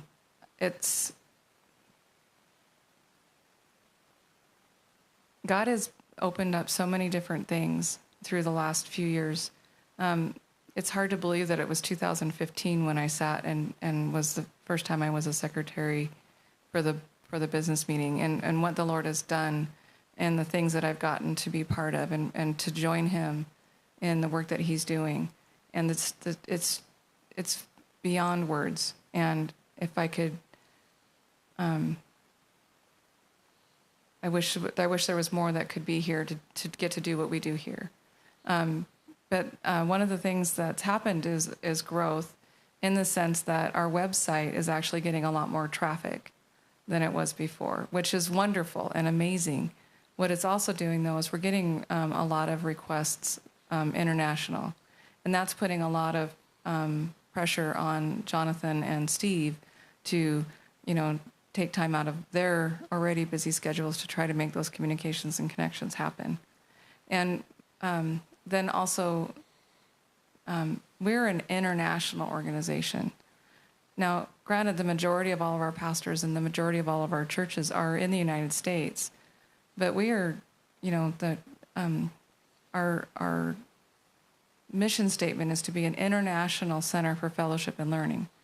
And so the importance of that international has really been, the Lord has really pressed on me this last year, that international. And so one of the things that we've been really trying to work on is creating an international team of believers that can help us navigate what international looks like. When Patrick and I went to Africa during COVID, those 5 times, I was astonished at how ignorant I am. I mean, that's how arrogant I am as an American, that I was surprised that I was ignorant about anything, but let alone how ignorant I was to the needs of those that are in foreign countries that don't do things the way we do them here. We do not have a corner on evangelism. We do not have a corner on Bible study. We do not have a corner on any of that. We are part of an international family of believers. And so what the Lord has really put on my heart is to have a committee or a team, or we haven't figured out what to call it yet, but a group of people internationally that can meet on Zoom, that can start to work towards meeting the needs of our international groups and to evangelize in those countries.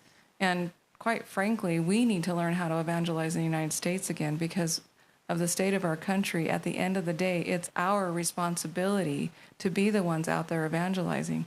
And I'm seeing, and I'm not up here to preach, but I did ask the Lord to just give me the words to say. And at the end of the day, our churches are dying because we're not refreshing them. We're not doing the things within our own country and to get our churches to grow. I don't know what that looks like, but I do know that we need to join the Lord in what he's doing. And so we need to spend a lot of energy on a global campaign to make sure that we're doing what that is. So right now, we've had 3 meetings, I think maybe just 2, because of the way my world has been. I've been the one that that sponsors the meetings, or at least hosts the meetings, is the word I want, hosts the meetings.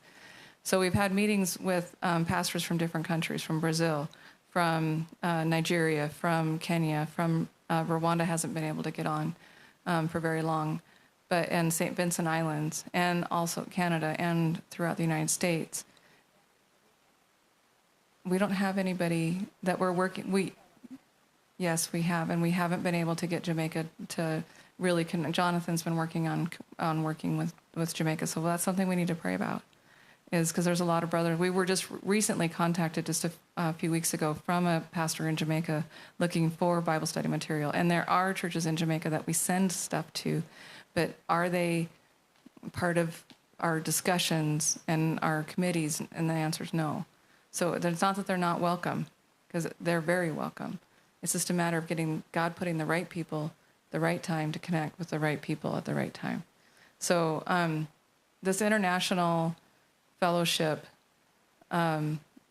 is the goal, I believe, that the Lord is putting out there, is that it's for us to collaborate, to support each other, not just financially, but emotionally, and to share the different things that are going on, the different struggles, the different, and to celebrate the successes. Friday morning, Samuel wanted to share what's going on in Brazil. And I just jumped on that bandwagon and said, why don't we all share what's going on in our local congregations? Why don't we have a praise time and a prayer time for us to talk about what's going on in your local congregations that you want to pray about and that you want to praise about? And so that's what Friday morning's time is for us to just share what's going on, because that's who we are. We're not a denomination. We're not, this overpowering group that is going to tell all the pastors what they have to do, what they can't do, what they can do. We're an organization, an association of like-minded believers And that's what we need to be. In order to do that, we have to spend time together and to support each other, both mentally, physically, and financially. And so those things that we have the opportunity to do, that's what this fellowship is designed to do, is to try to get our foreign ministries growth done. And in the process, I believe the Lord will start helping us in the United States grow as well, because that's who we're supposed to be doing. We're supposed to be, our number one priority is to go out and to disciple and to make believers and to help God make believers. And so that's where we need to be. Like Earl, my life has been upside down the last 6 months. And it'll be 2 years in August when I started helping with caregiving for my dad. And it's not going to get any easier, and that's okay. And it's a blessed time. And because of the way we're structured, I spend a lot of times, in February, I spent 2 weeks in the hospital. I wasn't in the hospital bed. I was next to the bed, sleeping on a couch with my dad, who was in the bed. But I was sitting there while he was sleeping,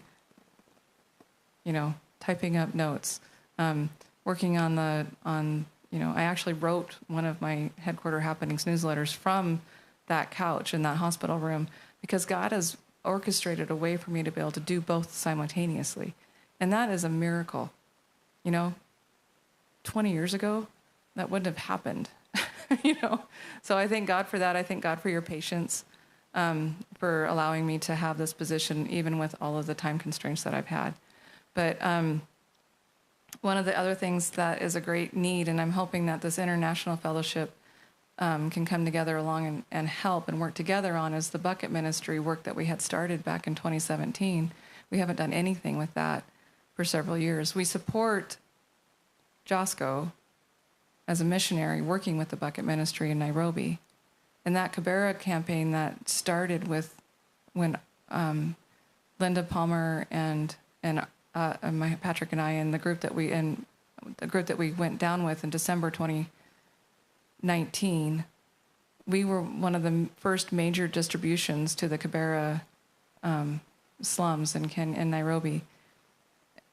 There is 400,000 homes in that 4 square mile slum. 400,000 homes. December of 2024, they will distribute the final filter so that all 400,000 homes have got clean water and have had an opportunity, more importantly, to receive the gospel message and discipleship. We have the opportunity to partner with them again in Brazil and in Rwanda, and we've already got boots on the ground in Kenya. I would like to see that grow. It's a phenomenal opportunity for us to do that, and it's one of the things that I haven't been able to get done. I'm just not. Bilbo said in The Hobbit that he was the Lord of the Rings, that he was too little butter spread over too much bread, and that's the staff that we have right now. And it's not that my heart isn't willing, but between the responsibilities I have, between my 2 jobs and my dad, and my husband, not counting my husband, I put in about 60 to 70 hours a week, and that's okay. I love doing that. I don't want to do any less than what I'm doing, but I want to see more get done. And so there just isn't enough hours. So we need the staffing. We don't have the wages. So there's only either it's volunteer staffing, or we need to figure out a way to bring in additional revenue so that we can hire. We're at the point of critical growth where we need to hire one more person. And so I don't know what that looks like. But my plea to you is please, please, please pray to figure out what the Lord has planned. Because I still think that there's still a lot of things that the Lord has planned for the General Council to do. And it's not something I'm going to do. It's not something Earl's going to do. It's something that we are doing. And I think that God has a lot more plans. But we're at that point now where if we don't start getting things done, we'll go stagnant. and that's just the way things go. And so it's time for additional staffing. I told you about the Rwanda translation and what God did with that, and about the miracle of Brazil and the translator coming for that. I sit in my bed last night, just giggled. God is just so good. Does anybody have any questions for me? As far as, this last year, everything that we are working on, you got to hear about already. The publications committee, Maranatha College, the quarterlies, the new quarterlies coming through. Those are all things that are obvious. And my headquarter happenings in each magazine, the whole purpose of that is to keep you apprised of what's going on here. So does anybody have any questions for me?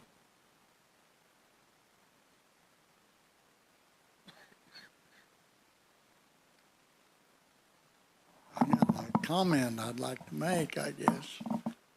I like the General Assembly to give you a word of applause for what you have done the last, the General Council before Sylvia come board was dying, We were stagnant. We were just being existence. And since this, and we, things these grew and just slowly broadened out to where we are today. And I think it's a big part to what Sylvia done as an administrator here. So I'd like to applause from the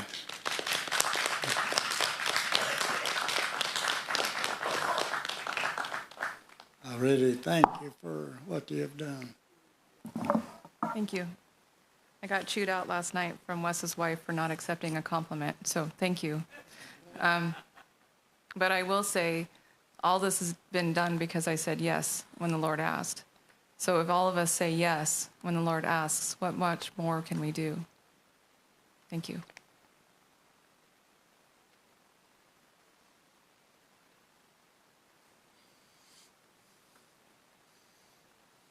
Thank you, Sophia. So a word from me, I think I've already talked enough. I look forward to this next year to see what God has in line for us. I know that sometimes things are difficult with what we're going through, and sometimes it's hard to trust that He's there for you. But He is. I've been having a hard time at work, and Thursday I told them I quit, not knowing where I was going to do. However, since then I've gotten 4 or 5 calls to go do work that will supplement me until I actually get a full-time job. So God always provides. Doesn't matter what it is. So that is my word, is to always trust in what He has. It may be difficult. It may be hard to see. But He will be there. You just have to trust and obey. It's already 12:05, or almost 12:05, and lunch starts at 12:15. So all we have left is elections and old business for this meeting. So we'll go ahead and go to a second session at 1:30. Yes. Can I make a motion that we move old business to after the elections and do the elections before we go to lunch? I think we have time to do the elections, and then just move old and new business to after lunch. Okay. Is there a second to that? Okay, there's a motion on the floor and seconded to move old business to after the elections, and go ahead and do elections now prior to lunch, breaking for lunch, and then do old and new business and the camp meeting dates after in this afternoon session. All those in favor say aye. Those opposed say nay. Okay, let's go ahead and go into elections. I'll start by reading Acts 6, 2 through 3. Then the 12 summoned the multitude of the disciples and said, "It is not desirable that we should leave the word of God and serve tables. Therefore, brethren, seek out from among you 7 men of good reputation, full of the Holy Spirit and wisdom, whom we may appoint over this business." So we'll start off with the Board of Directors elections. We currently have myself, Tom Kendrick, Roger Boone, Les D'Souza, Steve Boone, David DeVue, and Craig Moore. Currently, David DeVue and Craig Moore. We need to do reading on these. Okay.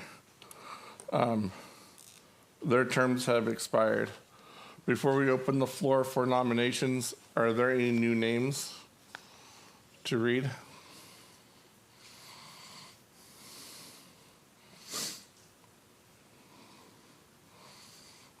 Let's look.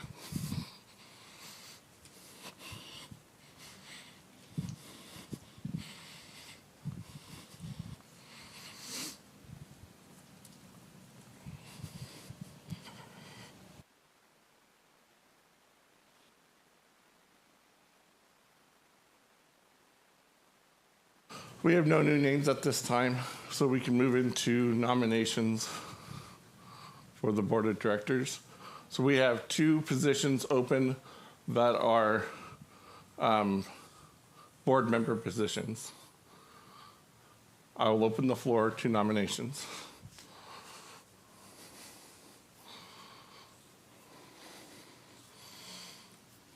Who are the ones that are expiring? David DeVue and Craig Moore.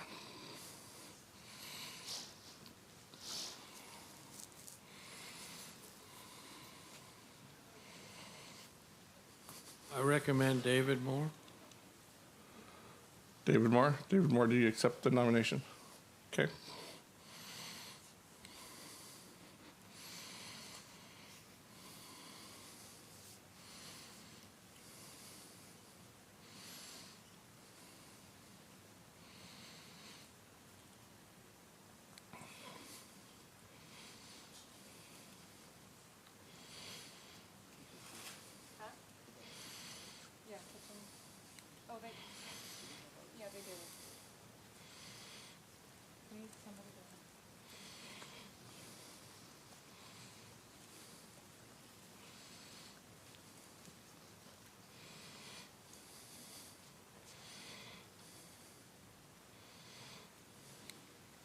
Are there any other nominations?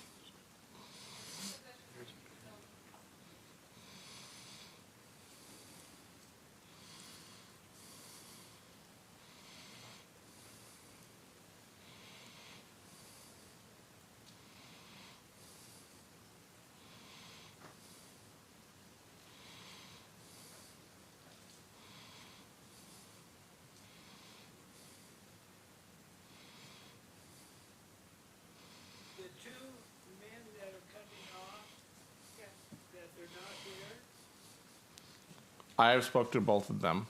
Will they accept the nomination? Yes. Yes, they will. So the question is, David DeVue and Craig Moore are both leaving, and it was asked that if they would accept the nomination if they were nominated, since they are not here. I have spoken to both of those individuals, and they both have said yes, they would accept any nominations. So do we have to nominate them again? Well, I'll nominate David DeVue. Go ahead, Tom. I would recommend Craig Moore. Okay. And then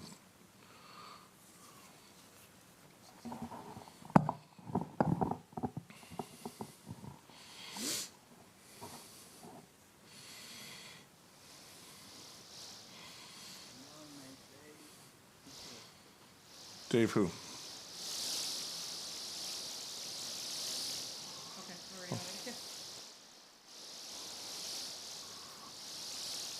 Just want to make sure I'm not standing somewhere I'm not supposed to. Okay. Are there any other nominations? Okay, is there a second? So there's been a motion to cease nominations, and it's been seconded. All those in favor say aye.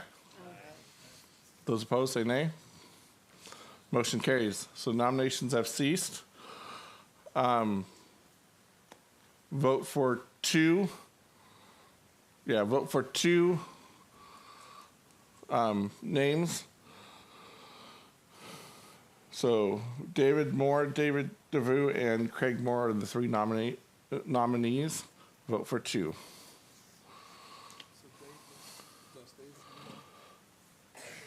David Moore, Craig Moore, and David DeVue.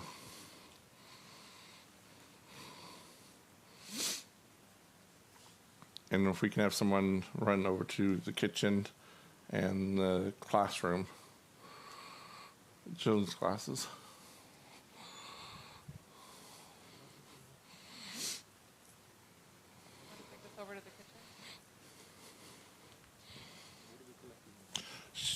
Right there.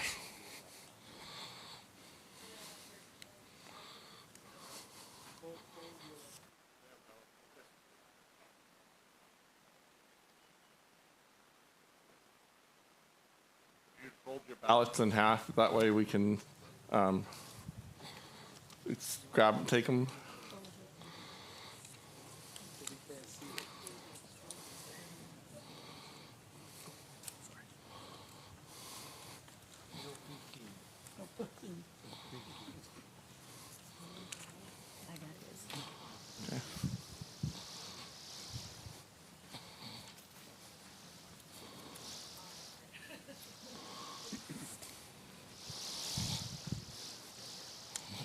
Sorry. Your. Sorry.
do that.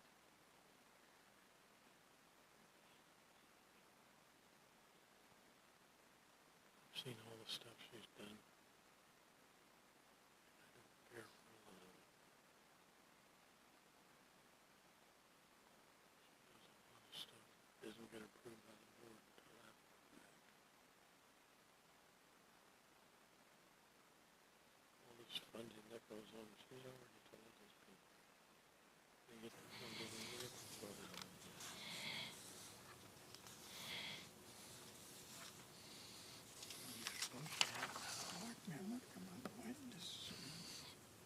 Yes, Steve. Well,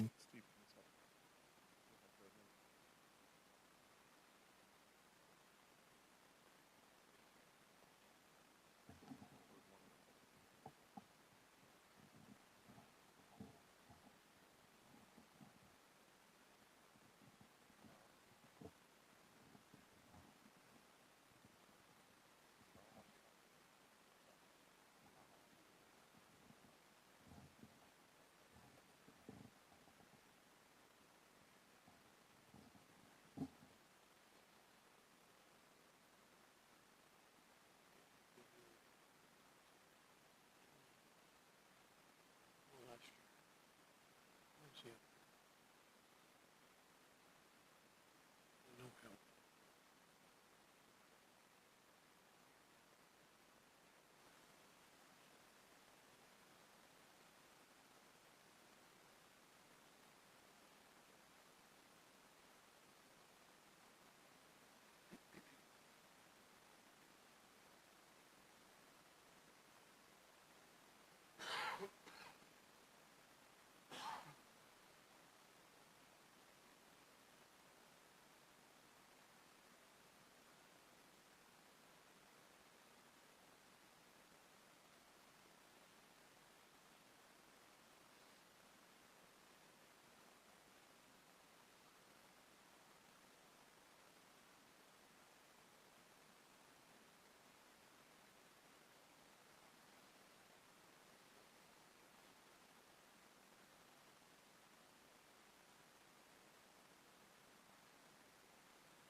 Okay, so we have the votes from,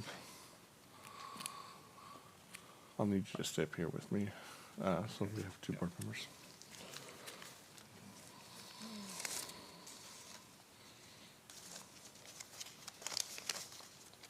Did you put your vote in already? Yes. Okay.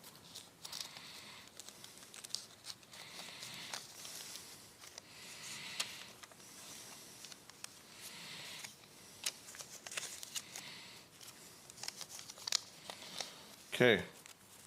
Craig Moore, David Moore. Craig Moore, David DeVue.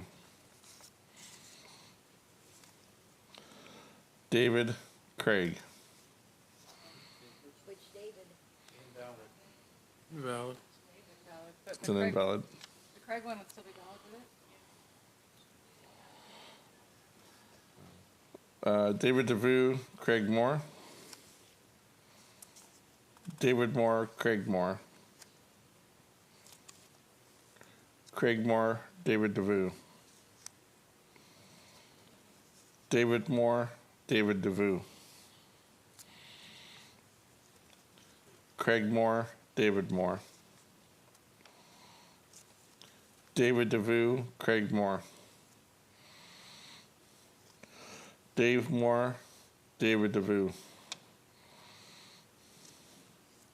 David DeVue, David Moore.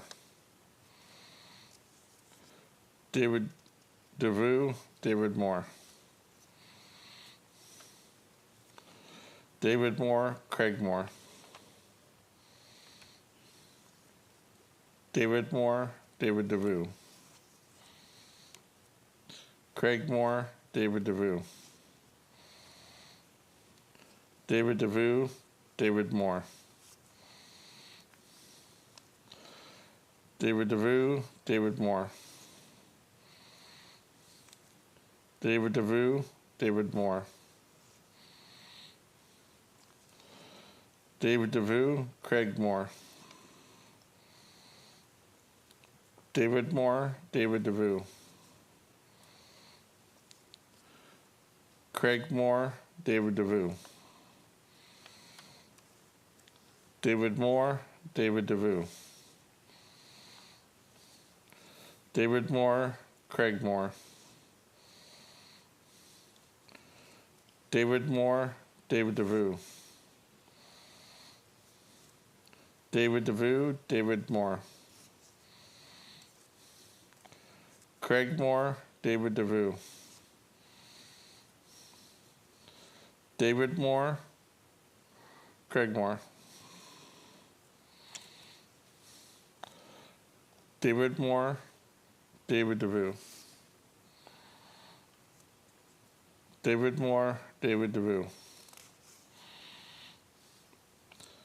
David Moore, Craig Moore. David DeVue, Craig Moore. Craig Moore, David DeVue. David Moore, Craig Moore.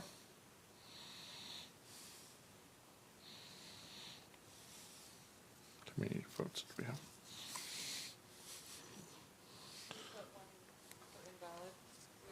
Oh, and one invalid.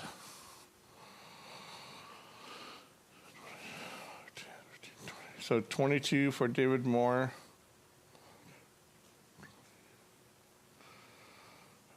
24 for David DeVue. 19 for Craig Moore. And one invalid.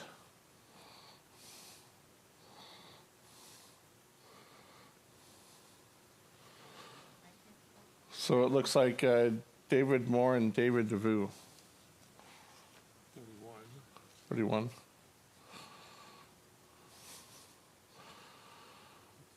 40, 50, 60, 66.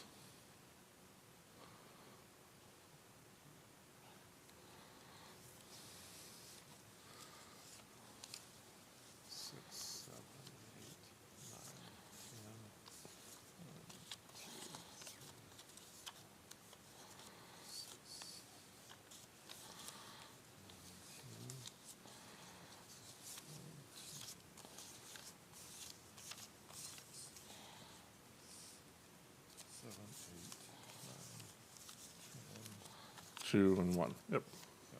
So ballots match it. Yep. Ballots agree. So it looks like David Moore and David DeVue are the new board members.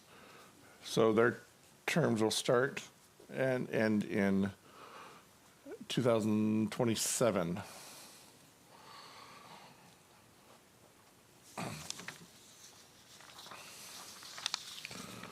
And then we have Licensing Credential Committee. We have Jonathan Carson and Denrick Rose. Their terms have expired. Steve Boone, Les D'Souza, and Wes Higgins, their terms expire in 2025. Yes. We did? Okay. Steve, would you read the new name that's on the roster, please?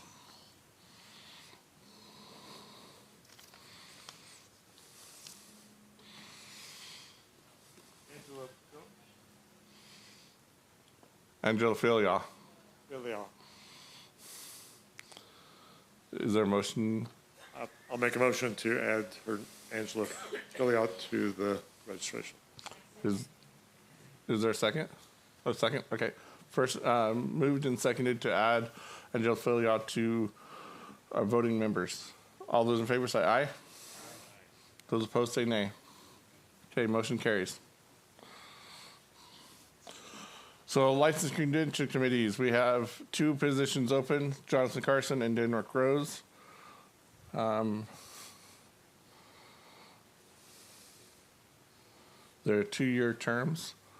I'll open the floor for nominations. I nominate Jonathan. Jonathan Carson. Jonathan, do you accept the nomination? Yes. I nominate Derek Rose.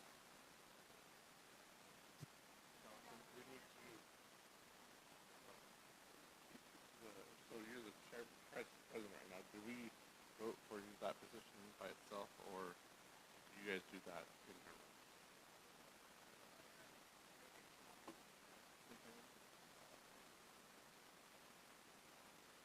The question I had was, Johnson sits on as president, and I didn't know if that was a position that we had to elect through, or chair, sorry, is chair. And I didn't know if that was something we had to vote on separately or not, and it's done internally, not through this voting. So this is just for being on the licensing and credential committee. So we have Jonathan Carson and Jenrick Rose was nominated as well. Oh, but I didn't know if he took it or not. If he accepted. Okay, we're finding out on Jenrick Rose right now. Any other nominations?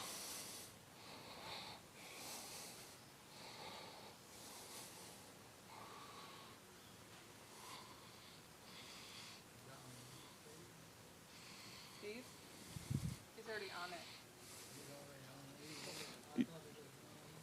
No, Steve, Les, and Wes are on there until next year.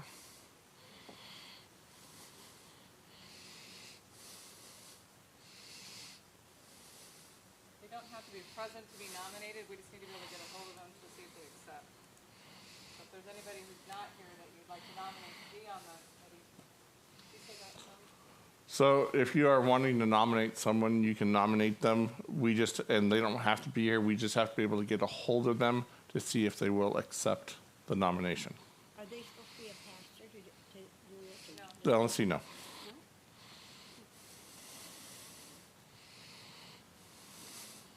I nominate Craig Moore.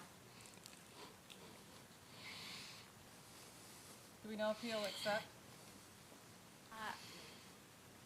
I can call him real fast. Could you please? I guess I should put first names on there. Well, not everybody knows. Yeah.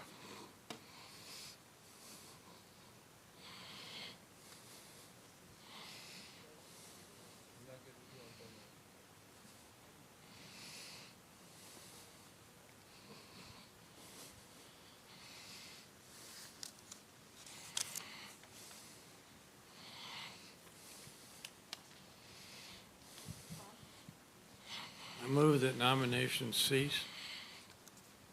Is there a second? Okay, there's a motion on the floor that nominations cease, and it's been seconded. All those in favor say aye. Those opposed say nay. Okay, we are going to hold off until we get answers on. Yes. So Craig Moore is a yes, he would accept the nomination. And Denrick said yes to their nomination. So we have 3 names up on the board. We have 2 positions open, so vote for 2 people. We have Jonathan Carson, Denrick Rose, and Craig Moore. Anybody need a ballot slip?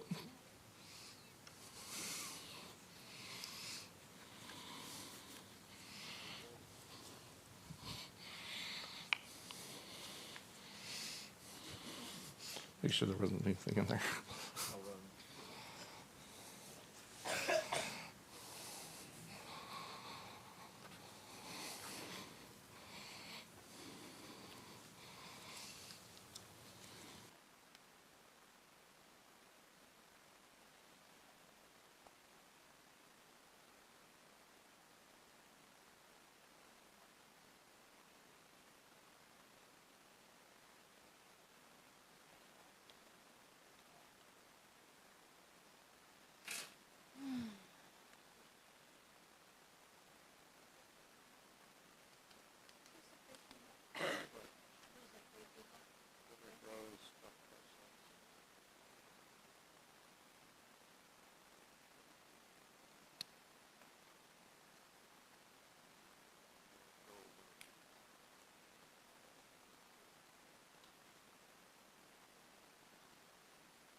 on, what's that?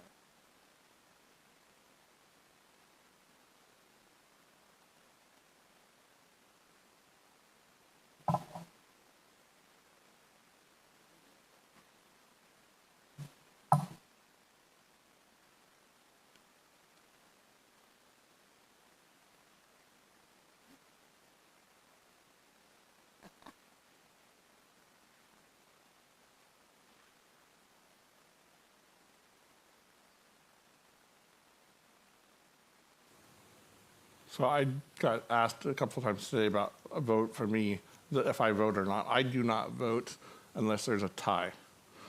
So just like a board of directors meeting, we have 7 people, 6 vote. I don't unless I need to break a tie. So with that being said, this is my vote, which I will set here.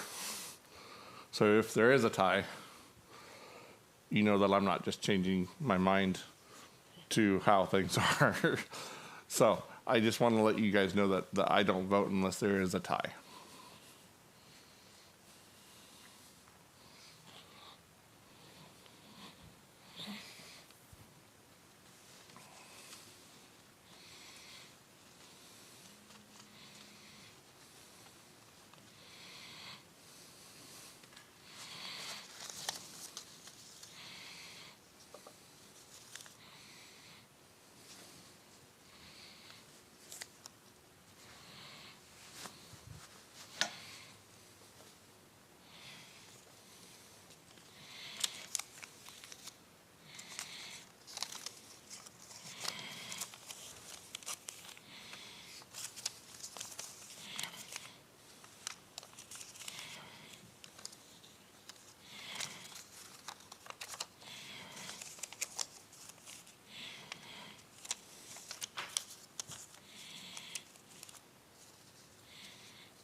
Okay. Jonathan. Jonathan Craig. Jonathan Denrick. Craig Jonathan. Jonathan Denrick. Jonathan Denrick. Craig Denrick. Jonathan Craig. Jonathan Denrick. Jonathan Denrick. Jonathan Denrick. Craig Jonathan. Jonathan Denrick. Denrick Jonathan. Jonathan Craig. Jonathan Craig. Jonathan Craig. Jonathan Denrick. Jonathan Craig.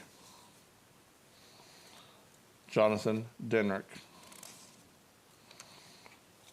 Jonathan Craig. Jonathan Denrick. Jonathan Denrick. Jonathan Craig. Jonathan Craig. Jonathan Denrick. Jonathan Denrick. Jonathan Craig.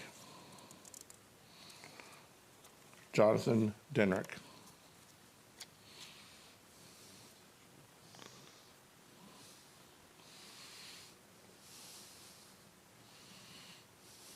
$28, 16, and 13.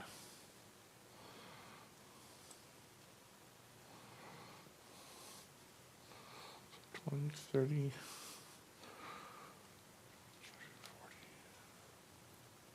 57.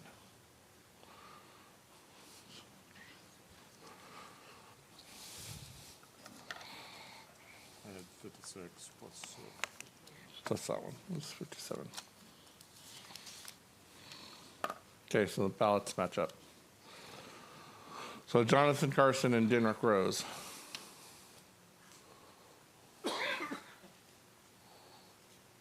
Will be on the LNC committee until 2026. Okay, I don't remember, do we have to do a motion to close session and then, okay, I would entertain a motion to close this session and reconvene at 1:30. Is there a second? Okay, it's been moved and seconded to close this session and reconvene at 1:30. All those in favor say aye. Those opposed say nay. Wes, would you close this in prayer? Father in heaven, our loving God and Creator, we give thanks for you and to choose men worthy of the job, worthy of things that need to be done. We just ask your guidance and direction now. For this session, we give you praise now. Okay, we'll be back at 1:30.